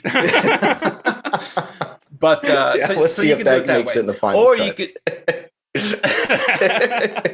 Or you can do it like Grant Morrison does, where you're creating this ritual over years of your life. Okay, so here I'll read you a quote from Morrison about his work on the Invisibles, and this is like peak magical ritual for Morrison is that book, right? So he says the hypersigil or supersigil develops a sigil concept beyond the static image and incorporates elements such as characterization, drama, and plot. So, even just writing a poem, for example, could be a hypersigil. The hypersigil is a sigil extended through the fourth dimension. My own comic book series, The Invisibles, was a 6-year-long sigil in the form of an occult adventure story, which consumed and recreated my life during the period of its composition and execution. The hypersigil is an immensely powerful and sometimes dangerous method for actually altering reality in accordance with intent. So, in Morrison's view, he's not just a comic book writer. Okay, he's a fictional character in somebody's story. And so in some of these books that he writes, like the Hypersigil trilogy, the 3 books that I talked about, he places himself into these stories. And sometimes the outcome isn't so great. So, for example, as a result of the Invisibles, he talks about like he got some like flesh-eating disease or something on his head. as a result of something that he wrote himself into in that story. Wow. He's met some I think it was his ex-wife actually. He met her through this hypersigil ritual that he wrote in himself into the Invisibles, and created this character in that comic. And then ended up later meeting a woman that looked exactly like this comic book character, and either dated her or married her for a little while. Like all sorts of crazy things happened as a result of that. And one of the things that came about as a result of it is he met these, like, he calls them hyper sprites. Okay. They're fifth dimensional aliens. This is a true story. Okay. According to Grant Morrison, where he was in Kathmandu, high as hell on LSD. And all of a sudden, like, the world started turning and it shifted, and he was like in a completely different dimension. And these fifth dimensional hyper sprites, they look like you remember that game Space Invaders? Yeah, definitely. Where you're like shooting the little aliens, you're the ship going around, and you're shooting the little aliens just going back and forth on the screen. Yeah. Okay. It was like a group of these beings. Okay. Of course. Showed up, and they revealed the nature of the universe to Grant Morrison. And one thing that it revealed to him is that just like he is a three-dimensional character writing two-dimensional characters, right? So a writer writing a comic book. They are fifth-dimensional characters writing the story of all our lives, including Grant Morrison. And so they imbued this knowledge onto him. They showed him kind of all these universes like interconnected through these membranes or whatever. And that led to him putting a lot of these crazy ideas into some of his books. So that's the story of the Hyper Sprite. Now, we can go a little bit into like time theories because Morrison's like big into time theory. So are you familiar with like A theory and B theory? I want to say yes. Right. I think I know what you're talking about, but go into it. We'll find out. Right. So there's two theories. Well, I mean, there's multiple theories of time, but some of the earlier thoughts was that there's two theories. A theory is kind of like you're watching a movie. Okay. So a movie isn't just like something that's playing out on screen. It's a group of pictures, right? And it doesn't translate as well now because everything's digital. But like when you had a film reel, there were different frames. And so in order to project the image onto the screen, you would pass light through each of these frames. And so A theory says that this is the way that time works, right? This is the way that we perceive time. One event follows the next, follows the next, follows the next. B theory is kind of more encompassing, where instead of you shooting the light through each frame individually, you're shooting the light at every frame at the same time. And so there isn't a sequence of events. All moments happen at the same time. And they all, in essence, last forever. Okay, so right. Kind of similar to eternalism. That's like basically the premise of Slaughterhouse-Five by Kurt Vonnegut, is someone being unstuck in B time. Yes, gotcha. Which is a fascinating book. Yep. Yeah. Awesome book. Yeah, awesome really book. great. I read that when I was like 13. It blew my mind. Yeah. I was like, how am I reading this? I know, right? Yeah, that is an alchemical, magical work right there. Most definitely. If any listeners have not read that, go check it out. It's not terribly long either. So that's B theory. And so how does this translate to comics? Well, it's super simple if you've ever read a comic. Because when you open up a comic and you look at the page, you don't see one panel and then go to the next panel and go to the next panel. You see all panels on the page at the same time. Okay. Whatever. It could be a full page spread. It could be, 3 panels. You can be Alan Moore and do 9 panel grids the whole way through. But you're seeing all these moments in time happening together. Okay. And so he plays with this kind of thing. There's a really fantastic like multiverse spanning story called Multiversity, which he wrote. And in one particular one, he takes the Atom, which is like an old time, this is like pre-DC, right? This is one of the characters that DC purchased as they became DC Comics out of National. and was the inspiration for I can't remember the character's name now. The blue guy from Watchmen. Okay. Oh, Dr. Manhattan, right? Dr. Manhattan. Yeah. He was inspired by this character. Okay. Matter of fact, all the characters in Watchmen are inspired by these characters. The Charleston was the company, or not Charleston. Charlton. By the way, so you have like the Question became Rorschach and all these guys. Yeah. Oh, interesting. I didn't know that. Yeah. That makes sense. And I didn't realize until recently. I remembered the fact that one of the dudes, or am I misremembering this? Isn't one of the dudes in Watchmen Mothman? Isn't that his name? Yes. Yeah. Yes. And did they change that for the movie? Didn't they make him like an owl or something? So it started out as Mothman. There's been like different iterations. I think by the time DC bought the character, it was already Owlman. Oh, got you. Okay. Yeah. I mean, there was those characters are very complicated. Tell me same about with, like, it. Yeah. if you ever read like there used to be a company called Gold Key, which I love. Matter of fact, I just finished a full run of Dr. Solar, Men of the Atom. Like beautiful hand painted covers. Okay. These characters have been like tossed around by like so many companies since Gold Key went out of business that like nobody really knows who has the rights to some of these characters. Like there's a company that kind of pays for the rights to publish their books, but even then, like there's been several like lawsuits involving these characters because even through agreements, like nobody really knows who has the rights. Like even DreamWorks owned all the Gold Key characters, like Turok, Son of Stone, Turok. Solar Man of the Atom. Name. Like, yeah, yeah. That was Gold Key. Okay. So if you could find like the run from the '60s, the covers are beautiful. Wow. Matter of fact, do I have one? I thought I had one here somewhere. Hang on. Oh, nice. He's gonna show me a comic book. Here you go. So this is Dr. Solar, Men of the Atom #1. Wow. I don't know if you can see the whole thing. There's a glare. But well they're enough, like beautiful. These are all hand painted. Wow. Yeah, these are all hand painted. Unbelievable. Yeah, I bought this one a few years ago. It's beautiful. Nice, man. And they're all like that. And that one's interesting too. Like it's more of a generic superhero type thing because again, it is from the '60s and they appealed to kids. But it's basically about this scientist that doing some like radioactive, like nuclear testing, basically gains the ability to manipulate and control all space and time.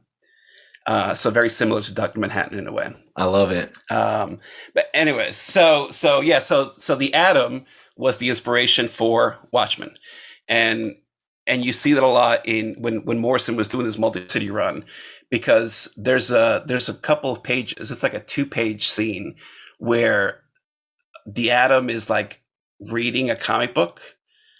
Because again, this is like a multiverse thing, right? Mm-hmm. We don't have time to go into like all the multiverses in DC and Marvel. But like sometimes when they create like a new version of something, they place it on like a different Earth, right? So you have like Earth, right. Earth 2, or 3, or so like for example in Marvel, the comics all take place in like Earth 616, right? But the movies are in a different Earth, so that's why the stories aren't the same in the movies as they are in the comics, okay? Because it's like a multiverse version of the comics. And even within the comics, you have like dozens of these. And so it was such a problem that like at one point DC rebooted, right? So that's why you have all these crises, right? Like Final Crisis, for example, where they need to like get rid of all the different multiverses and narrow down the line because, you know, we gotta save money. We can't put out 300 books. We can only put out 50. So let's do this event where like something happens to the multiverse and it implodes. And now we have this core group of characters in this one Earth. Okay. But over time, of course, like the Earths start piling up again, right? Yeah. And so they have these crises events all the time. Anyway, so he's trying to fix this in a way. And so he uses the Atom to do this. And the Atom's reading a comic book of one of these Earths. And he's trying to explain to somebody how his powers work. And he's like, you see this? I'm reading this comic. It's a 2D comic, and it doesn't matter how I read it, right? I can start on the first page. I can go to the last page. It doesn't make any difference to the story, right? Because the story is already contained in this comic. It's just my perspective of it is changing because I can choose which page or which panel I look at. And also what doesn't change is I know all the dialogue of every character at any point because it's already written. Okay. This is how my powers work in your world. So imagine if somebody was reading a 3-dimensional comic. Okay. And so that's how he kind of explains this ability to live in B time, right? Where you see all time, right? You get this in people talk about God being omniscient, omnipresent. For Morrison, that's what it is to be God. It's to transcend time, to not see time as just a series of events, but to be able to pick and choose which time you look at any point. Okay, and that's the job of the writer, and of course, is the job of these 5th-dimensional hyper sprites that are creating our comic book, right? Like we're a comic book that they're writing for their kids. Okay, and that's basically his overall gist of how the universe works. I love that. So very hermetic in and of itself too, and it really touches on how I've always, certainly not just me, but how I've always interpreted something like simulation theory, because I mean, even like on an initial basis, my first learning about something like simulation theory, it was never like, oh, so this means I'm on a hard drive somewhere. It's more like it's more like the layers of the onion are so seamless in many ways, and reality doesn't quite have the fundamental. Reality isn't so much physical as we think, and the idea that our intuition in many ways is something that kind of exists outside of time is something I've always thought. And the idea that art in and of itself and the expression of our intuitions is something that harkens to the simulation idea, that it's something alchemical, the seeds of life going, and just because, so let's say that we are essentially a comic written by some extra dimensional deity. Like, it's not where it ends. That's how it started. You know, so people thinking that like, oh, in my life, what is the point of my life now? It's like, it didn't change, even if that is the case. So if anything, it's just, you know, the universe to scale, everything is a matter of scale. And even your perception and what, you know, is important to us might not be important to other people, and goes like that for deities as well. And, or whatever for infinity. Yeah, exactly. Yeah. And this idea that for infinity. You know, that's how I naturally perceive existence. It's always growing outward, and nothing is necessarily the core of anything. It's all just branches and sprouts just going further and further and intertwining with each other. So I thoroughly enjoy that idea. Because if anything, I don't know, it kind of, there's many different, you know, pieces that we could look into from here, but to keep it as cogent as possible and to stick with the comic book theme, like the idea of symbols and ideals, like I was, you know, Grant Morrison talks about this. I was listening to Alan Moore talk about this earlier, just that naturally hermetic idea of the idea space, or the imaginal Akashic records, as Casey put it. And and I mean, that's a Platonic idea too, right? Absolutely. Like, that all knowledge exists always, and all you're doing, you're not learning anything, you're just remembering it. Right. Absolutely. And yeah, there's something fundamental about that. Like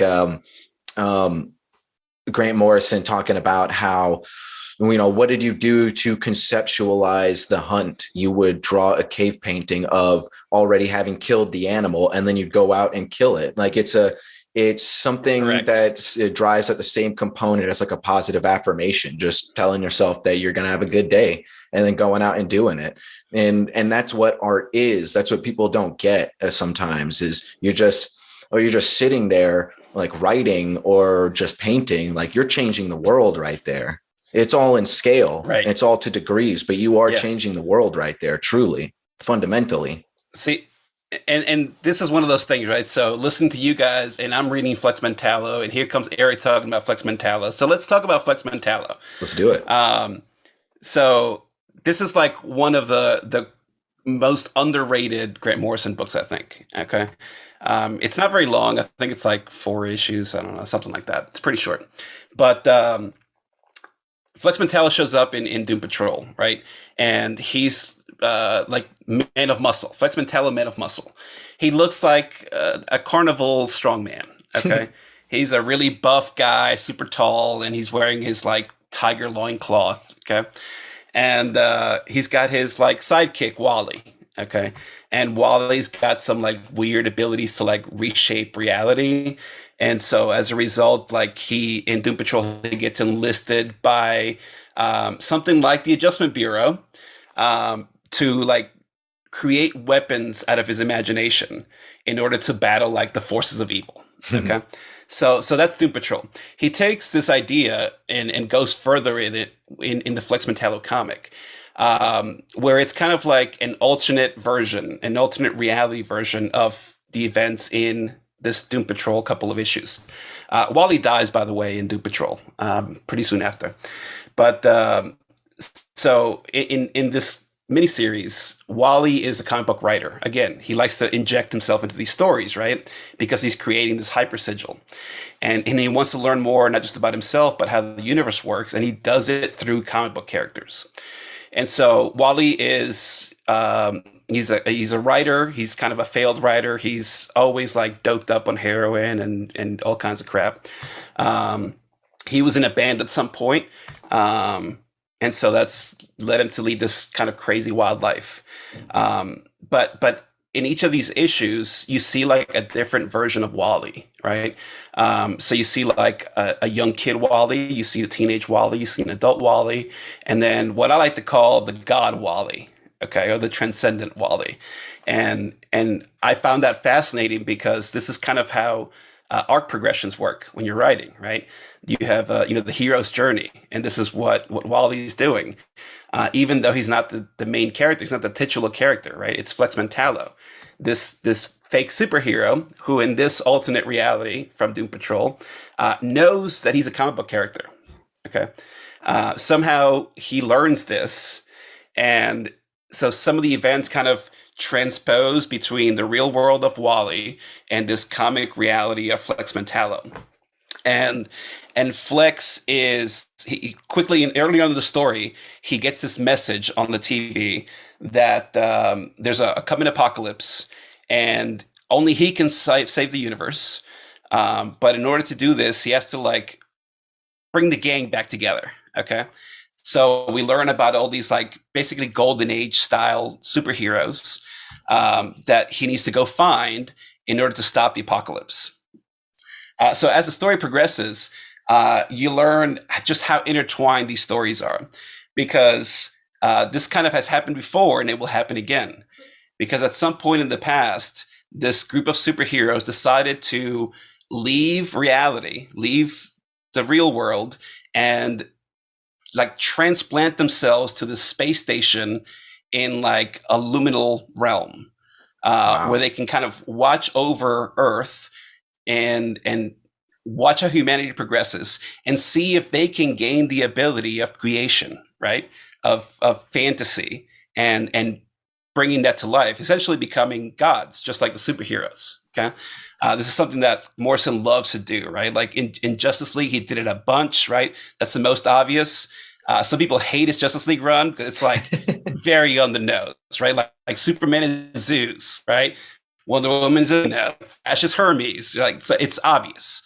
So some people don't like it. But here you don't have that because you don't have the knowledge of all these other characters. Anyway, so they're kind of just watching. And he kind of gets the gang back together through all this hilarity that ensues.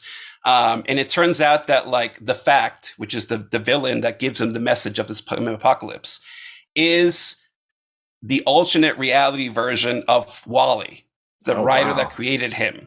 Okay. And And Wally, in the meantime, is kind of reminiscing. So the story is told from Wally's perspective. And so he's reminiscing through his whole life. And you learn that as a kid, Wally met one of these superheroes and told them that the reason that there's no superheroes anymore is because of this apocalypse that had happened. And to prevent it, they had to leave and watch humanity evolve. And so he remembers this. And so he's writing all these comics based on this guy that he met and his friends, superheroes, who are also the superheroes that actually exist. They're the real world gods in this liminal space, projecting their idea of perfection and evolution down onto them. And so at the end of the story, basically, Wally realizes that he is going to cause the apocalypse. And he has to decide, do I want to destroy this universe, or do I want to recreate it from scratch? And so basically this luminal multiversal space like explodes out of Wally's chest, and the world begins anew. Wow. Damn. So I gotta read Flex that. Mentallo. Yeah, it's Wow. really good. It's really good. Dang, that is mind bending. And you just gave a synopsis, and that synopsis is mind bending. I can't imagine what the read is like. That's crazy. And also reminiscent of the ending of Holy Mountain as well, which is just a naturally alchemical motif as well, and timeless. I never get tired of that. Just the whole, it's like, it's the breaking of the fourth wall, but not in like a Deadpool knock joke way, which can be fun too, but like in a really like head breaking way. And in a way that truly touches at the core of like chaos theory and chaos magic, for anybody that still doesn't know that term, just the idea of magical thought being like presupposed by chaos theory, essentially. But yeah, wow. But see, isn't that interesting though? And then you can look at it on different levels, right? Yeah. So at no point is Wally, or Grant Morrison in essence, any different from the comics that he creates. So if you're reading a Grant Morrison book, you're not just reading a story that he wrote for somebody to enjoy. He's getting paid for it, but you're reading like an aspect of Grant Morrison. Yeah. Right? This is the idea of the sigil, where the things that he creates, he's basically, I guess, literally manifesting into reality, right? It might not be around you, but it's contained in, this 24-page story. And I mean, I think that's fantastic, right? It's a very different idea, and it's very philosophical, right? And that's why a lot of people don't get guys like Grant Morrison. They're like, he's so pretentious. Let me go. I just want to see dudes punch each other in the face. Like, that's great. You can do that, right? There's a comic for everyone. Exactly. Yeah. Yeah. So what are some other characters that, while we're on the subject, that are like, whether they be super mainstream or not, just some things that were integral to you and your magical ways of thinking? So, I mean, I love Batman.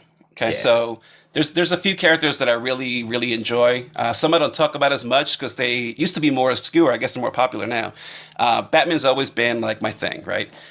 When I got into comics, I picked up a Captain America comic, and then as a result, I picked up Avengers, and I was like, I want something else.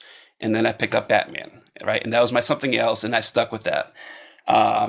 Another character is Moon Knight. So there's a Moon Knight show on Disney Plus right now. Okay. I'm glad you brought that up. Yeah, because I've heard you mention Moon Knight, and he's one that I always read. So I'm very familiar with the character, but I always read him as like a team up character. I never read his own stories, and it was over the years that I learned more about his character. And what a fascinating character. And it's great for comic books, and it's so comic book in and of itself, because it goes back to what I was saying earlier, like how in real life superheroes are a lot more anticlimactic. Like Moon Knight is this sort of mystical white cloaked Batman, and then he's got, I can't remember the names, but he's got the one personality that's like the multimillionaire playboy. And then just as if he wasn't busy enough with all that, he's also a cab driver. Like, what is going on, man? Comic books. Yeah. What is this guy doing? How does he have time to keep all this straight?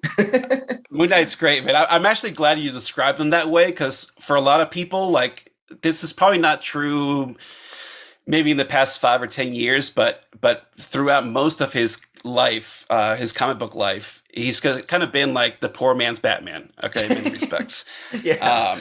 Which for me as a collector was great, because I have every appearance ever of Moon Knight except the first one. Okay. Oh wow. Werewolf by Night 32, because that's like a $5,000 book, right? So I'm not spending $5,000 on a comic. But because he's been less popular, it allowed me to read more stories. Whereas Batman, like I own a lot of Batman, like really far back. But once you start getting like, now it's probably like under issue 400. But it used to be like until you got to the 70s, like they were pretty affordable books. Once you went older than the 70s, you were spending like, $50, $100. Now like $300, $400, $500, $600 for a comic. Wow. And so it's kind of out of reach. But yeah, Moon Knight's great, and he's progressed a lot over the years. So he does show up in a lot of books, right? So he's been in like Secret Avengers, a lot of team up stuff, yes. But he's had a lot of his own series, usually not all very long lived. I wish I was in the other room. I actually a couple months ago got a custom bound 2-volume collection of all his books. There's this guy in Nebraska. Is it Nebraska or I can't remember. Somewhere out Midwest. Omaha Bound is the name of the company. That's why I thought Nebraska, but I think he's in Missouri. He takes comic books, rips them out of the spine, and does custom collected editions. Wow. And nice. so I purchased a 2-volume. It's probably the first like 20 years of Moon Knight books. Like each one is like, this thick, right? Like 4 or 5 inches thick. And they're just like the comics, but made into a hardcover. So you get that like sweet old comic book smell. I love that so much. Yeah, because that's one of the best parts of comic books. Just walking into the comic book store, you just get hit with that smell. That's great. Yeah. Well, see, and so because of that, I guess technically I do own the first appearance because it's in that book, right? Oh, nice, nice. Yeah, but I didn't have to pay $5,000 for that one comic because he rips the pages out, right? I think I paid like $400 or $500 for like this 2-volume collection. Beautiful. It's really beautiful. Anyway, so what was the name of it? Omaha Press for anyone? Omaha Bound. Omaha Bound. Yeah, for anyone that might be interested in that, because that's a niche, fun, artistic thing there. Yeah. And he always does like projects with artists and writers, but like if you get in touch with him, he'll do like custom comic binding as well. That's cool. It's awesome. Not cheap, but it's cool. Right. Yeah. Yeah. There's nothing about the collector mentality that is cheap in the long run. You're right. That's true. What's great about it. So, and for those that are not familiar with Moon Knight, he's schizophrenic, right? That's why or is he just have multiple personalities, or it's all baked in there, or what? It depends, man. It's a long, like, complicated thing. People try to write some of it out. People wrote some of it back in. If you want to get into the character, you want to start with like Warren Ellis's run. Okay. Beautiful art. I think it's like Declan Shelby and I can't remember who else. Greg Smallwood were the artist. Really great art. But Warren Ellis is one of these guys that just like writes amazing work anyway. So, if you get a chance to read something like The Authority that he did, or Planetary, it's fantastic. If you want some like dark stuff, he wrote Hellblazer for quite a long time. So really, really worth checking into. I think I don't know what he's writing now. I think the last thing he was writing was like James Bond comics. Nice. Yeah. Dang. He always had like his buddy and his girlfriend that kind of like, went on adventures with him in some essence. But when he took over, he like really played on this like psychological horror theme. And the thing about Moon Knight is, there's a lot of mythology in there as well. Because he's a spirit of vengeance, and he's like enlisted by the god Khonshu, who's the Egyptian god of the moon, to like enact vengeance on wrongdoers, right? So like, whereas Batman, like he fights crime, but like all he does is like put him in Arkham Asylum and they just escape anyway, right? So who cares? Like Moon Knight just like kills people violently. And he does that through this relationship he has with the god Khonshu. And so not only does he have multiple personalities, but he's got this like schizoid thing where he's constantly talking to Khonshu. And Khonshu kind of tells him what to do or where to go. And he's kind of enslaved by Khonshu in a way, because Khonshu brought him back to life after he was almost dead, right? And so they play on some of this in the show. Like if you want an entertaining show, like it's fine. But it's it's a Disney show, right? So like, how deep are you going to get? But they do play on some of the themes, and some of the stuff is done like kind of interestingly.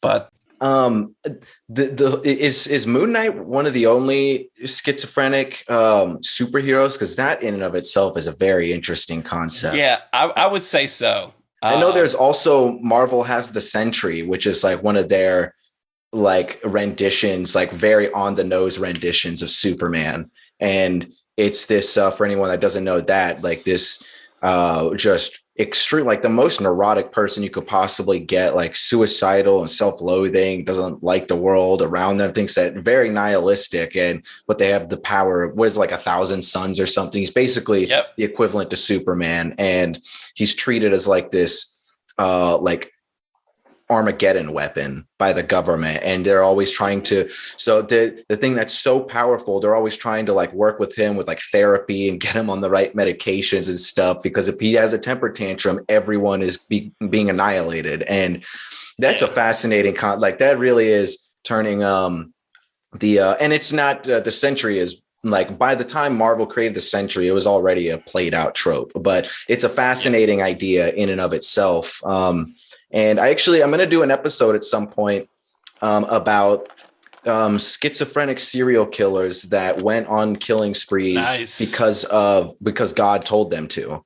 So yeah, there's a lot of those. There really is. Yeah. And so this whole idea of like the ideascape and the dream space, the Akashic records, whatever, and the idea that it's tangible and it's just not immediately tangible. You have to do the trickle process. You have to grow the seed and sprout it, and then it comes down and through, and it manifests in the real world in ways that you can take a systemic approach to. Well, just because you're doing that doesn't mean you're on the right track. You could be doing that process and still be completely losing your goddamn mind. And I don't know, comic books, one of the reasons comic books are able to go in that hermetic artistic sentiment, able to go a next level beyond just like traditional philosophical writing or food for thought, is comics are always, especially at their core, I mean, not like the glitziness that they've become in some ways today, but they're always trying to push the envelope and kind of like insult people's sensibilities in many ways. Yeah. If you want to read a really good Sentry story that's not just like this tropey, like messed up Superman, Jeff Lemire did a miniseries not long ago, probably 4 years ago. It's like a 4 or 5 issue mini, in which it plays on this idea of the government has to control him. And so they basically like, he thinks he takes medication every day, but really he's like hooked up to this like VR thing. Where it just like feeds him like the perfect reality for him. Wow. Where like he won't go crazy. So it's like kind of Truman Show in a way. Wow. And once he realizes it gets a little wonky, and he ends up fighting like his sidekick, who, you know, ex-sidekick actually, when he was a kid, ends up fighting him because like the sidekick has to kind of turn evil because he realizes like what's going on. And in a way that like that's the Sentry's therapy to be able to overcome the fact that he's so messed up, is to realize like what happens if he continues down this path, which is what the sidekick did. Really good. Really good. Wow. Fascinating. And yeah, I've always loved that comic books are so readily willing to want that just kind of destroy the tropes that they themselves developed. I like that a lot. And even though this is a character that helped develop the tropes, still, I've always had and it's super corny, but I've always had a little bit of a love for Ghost Rider. Even though he's not done a lot of justice with some of the storylines. I say sometimes he hasn't gotten the best writers, and sometimes he's just used as like similar to Moon Knight, just slapped in as like a team up guy. But the whole idea of someone being so far gone that they actually sold their soul to the Marvel Comics version of Satan, but they're like, oh, I still kind of want to be a good guy. Yeah, that's such an uphill battle. Like you almost might as well not even try at that point, but he does anyway. And that's cool. And he also has a flaming skull and he's on a motorcycle, so that helps. But they just relaunched it. I think it's in like issue 2 or 3. Benjamin really? Percy writes it. Yeah, it's like a horror version of Ghost Rider. It's really good because those were always like I remember Garth Ennis wrote a lot of good Ghost Rider when I was growing up, and whenever they just really leaned into that like war between heaven and hell angle and that kind of that horror, that metaphysical horror angle where it almost got Lovecraftian, that's the sweet spot for Ghost Rider. Yeah, that's man. That's sweet good spot. stuff. Yeah. What do you think? Yeah, I agree. What do you think of John Constantine? It depends. Yeah, he's had his ups and downs. I think every character's had their ups and downs.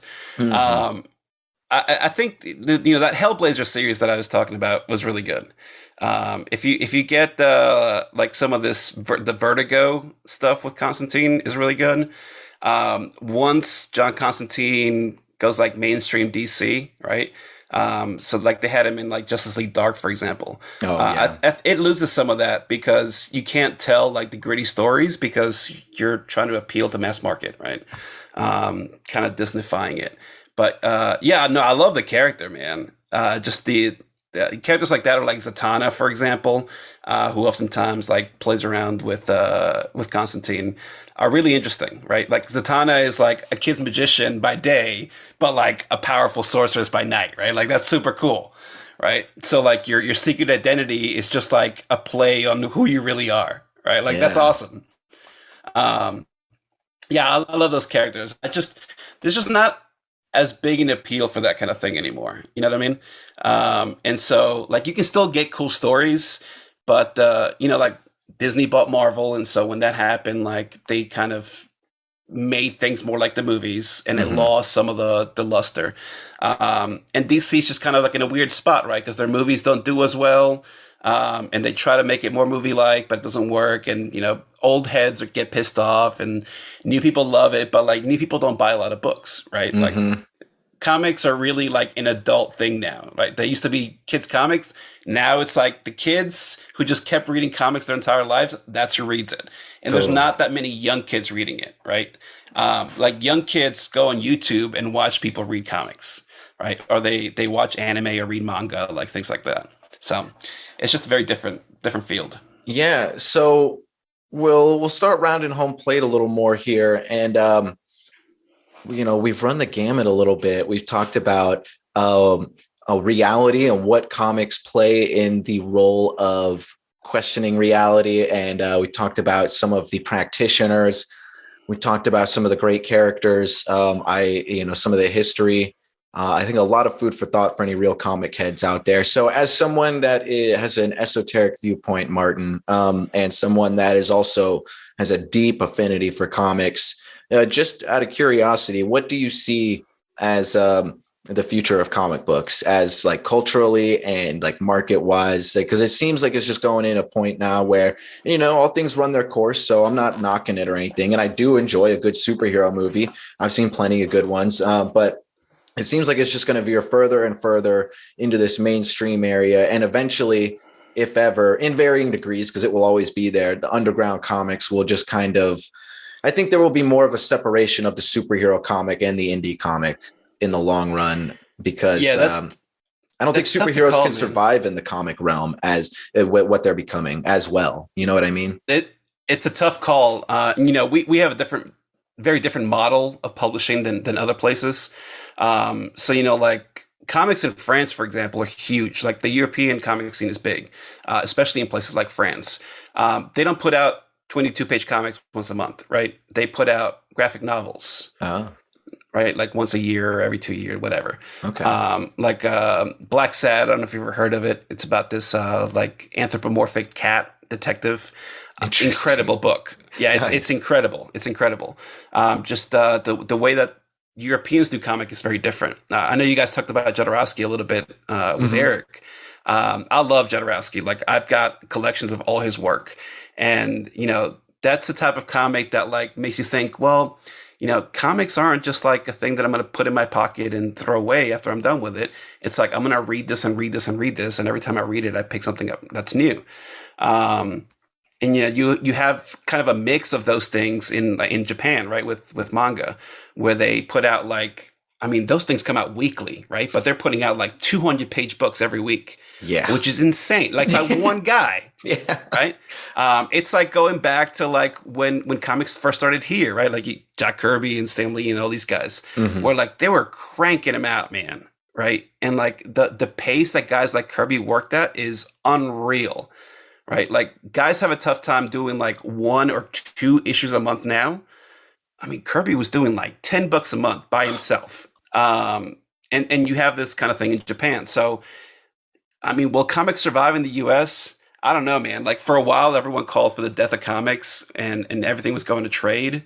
And that hasn't been the case. Like, not everything goes to trade. Although things are written for trade, right?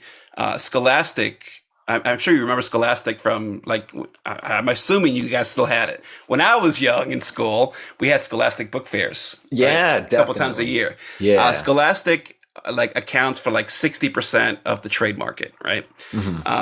And so as a result of that, comic publishers have gotten used to doing this 4-issue arc thing because it's easy and economic. I don't want to go into the economics of comics, but that's why comics are done in multiples of 8 pages, because the cheapest way to print a book is in multiples of 8s. And so, they've gone through this 4-issue arc thing because it's cheap and easy to print a trade, right? There's no cost because it's already paid for.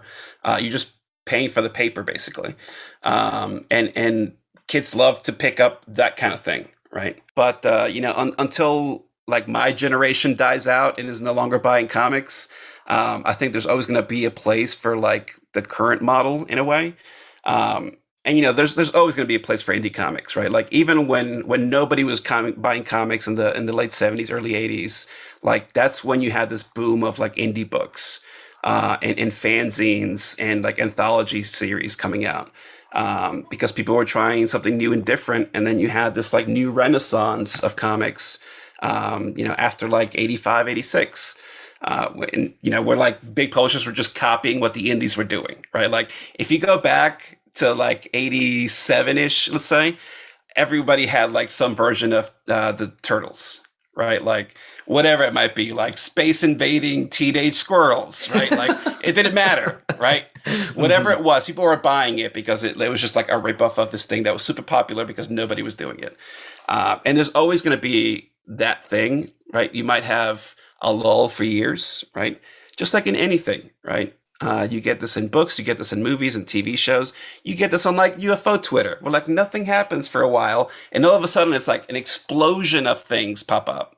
And then like people argue and they love this and they hate this, and then it dies away again, right? It's just the cyclical nature of things. But yeah, there's always going to be a place for it. Yeah, I couldn't agree more. And it'll be interesting to see how the culture continues to morph, because regardless of how much attention is put on Hollywood with superhero movies, there's always going to be the core of the culture and it's not even that there's like any sort of vendetta against the counterculture, like sometimes like comic snobs would like to put it. It's just that it's not as packageable and marketable, and those are just the rules of the game. So that's just how the chips are going to fall. But there's those real esoteric roots are never going to die, because people are always going to be drawn in by those movies. And then there's going to be that small percentage of people that are just like, how I noticed that there's some deeper mechanisms at play here. And like, they're playing with fundamental, like, oh, I just read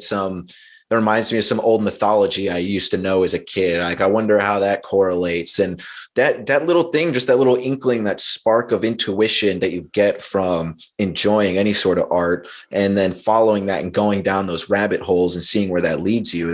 That's the like the alchemical process archetypally. And, you have the great phrase, very simple and poignant, just you are it.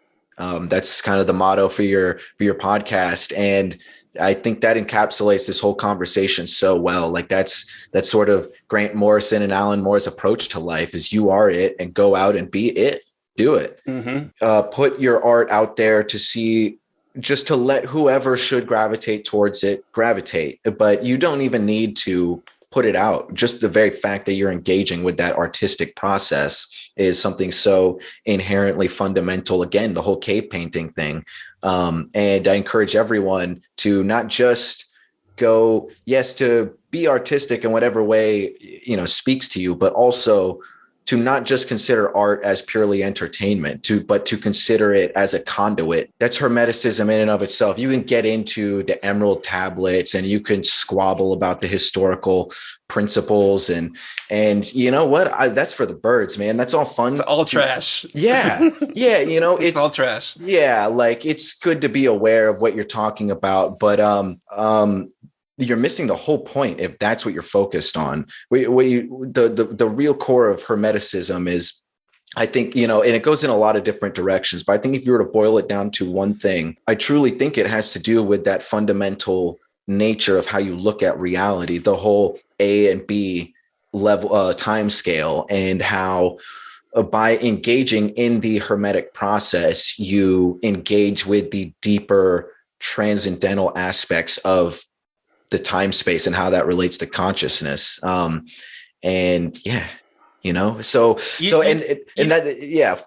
everything else. It's like what Eric said in the last episode is, if someone's telling you that they've read all these books and they know that this is it and this works, but you have something else that works, then who needs what they're talking about? You could take it or leave it. And if they're trying to tell you that what they have is the fundamental truth and you're wrong, then that's the end of that's end of story. You don't really need anything more from them.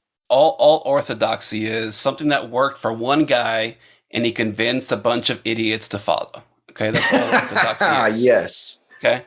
If the universe is infinite possibility, then there's infinite ways to achieve anything that you want. Okay. So if you are too blind and closed off to find your own path, that's on you, right? You're never going to achieve that transcendence, right? You're never going to become the Morrison God-like figure, okay? What you need to do is, listen to podcasts, read books, do whatever, okay?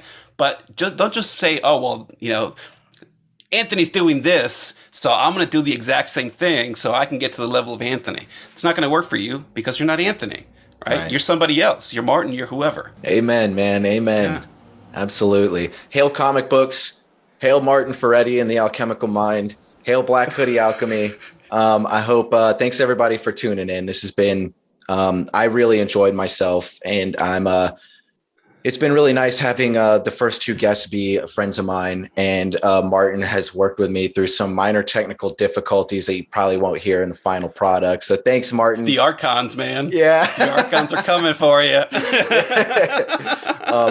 And thanks everyone seriously for tuning in. I will say that, I want to create a dialogue. I just love talking about this stuff, and some people feel more comfortable broaching these kinds of subjects than others. And I love broaching these subjects. Some people are timid about it. I'll dive right in. And so will you, Martin. And that's why you're definitely going to be back on this show. When are you going to dive back into the Alchemical Mind? I know you've been taking a little bit of a break there. So I think I'm going to do something this weekend. Right on. With some information on maybe a possible change of direction in a way. Lovely. All right. I love any breaths of fresh air. So any listeners, go check out Martin's action. And that's it for now. I think the next time I'm going to take a break on comic book stuff here on the show. We're going to move on to some different territory, but comic books, I feel I love them enough, and I know enough people who love them enough to where we'll definitely be talking about it more. And I feel like, don't quote me on this, but probably the next time we do a comic book chat, I'm going to get Martin and Eric on, I think. So I think that's going to be a lot of fun. Yeah. Nice. So thanks a lot, Martin. You're a gem of a dude, and I appreciate you. Yeah, thanks, man. All right. Take it easy, everybody. Have a great night or day or time on the B time scale, wherever you're at. Peace. The B time scale, nice. You could hear it on the floor, the metal's clunking. My art of war, mental function. Got me on some out the door, about to settle something. Whatever it is, whatever it was. When these wolves get the scent of blood, they never give up. I'm sick of these whack bitches who got no idea what it's like to be broke as fuck with dope ideas. You don't know what it is to be hungry on the ones on the humble. Low down, limping with a stumble. Peep the gates we keep, we awake, you sleep. No key, still low key, we break the beat. The wolves ate the sheep, kid talk is cheap. Money talks, but money scared to walk the streets. All I used to need was dungeon noise, bass drums, and we prepared for war. When I was young and I was climbing trees to reach the top, my razor chop all these blind MCs out the speaker box. I shadow box all your frequencies, your punch drum. Drunks get punched the fuck out and punked, it's hardcore. More than an art form, it's all a war, it's life or death. Escape the viper's nest of carnivores. From haunted shores, ghost pirates swarming, one in yours. Now how the fuck am I not music to the struggles, yeah? My tongue is steel, cut the strings to the puppeteer. I walk the line blindfolded with no lights on. When the mic's on, it's countdown till your life's gone. 10, 9-second intervals till I ate you. 7-6 gram bags to 5-0 framed you. 4-3-8 slugs bust to penetrate you. One chance to live when you slip, we erase you. 10, 9-second intervals till I ate you. 7-6 gram bags to 5-0 framed you. 4-3-8 slugs bust to penetrate you. One chance to live when you slip. Continental rhyme essential. Shelters, the house and residential. Tight grip, lockjaw, and said it's confidential. Manipulated cotton is the monumental. The trophy.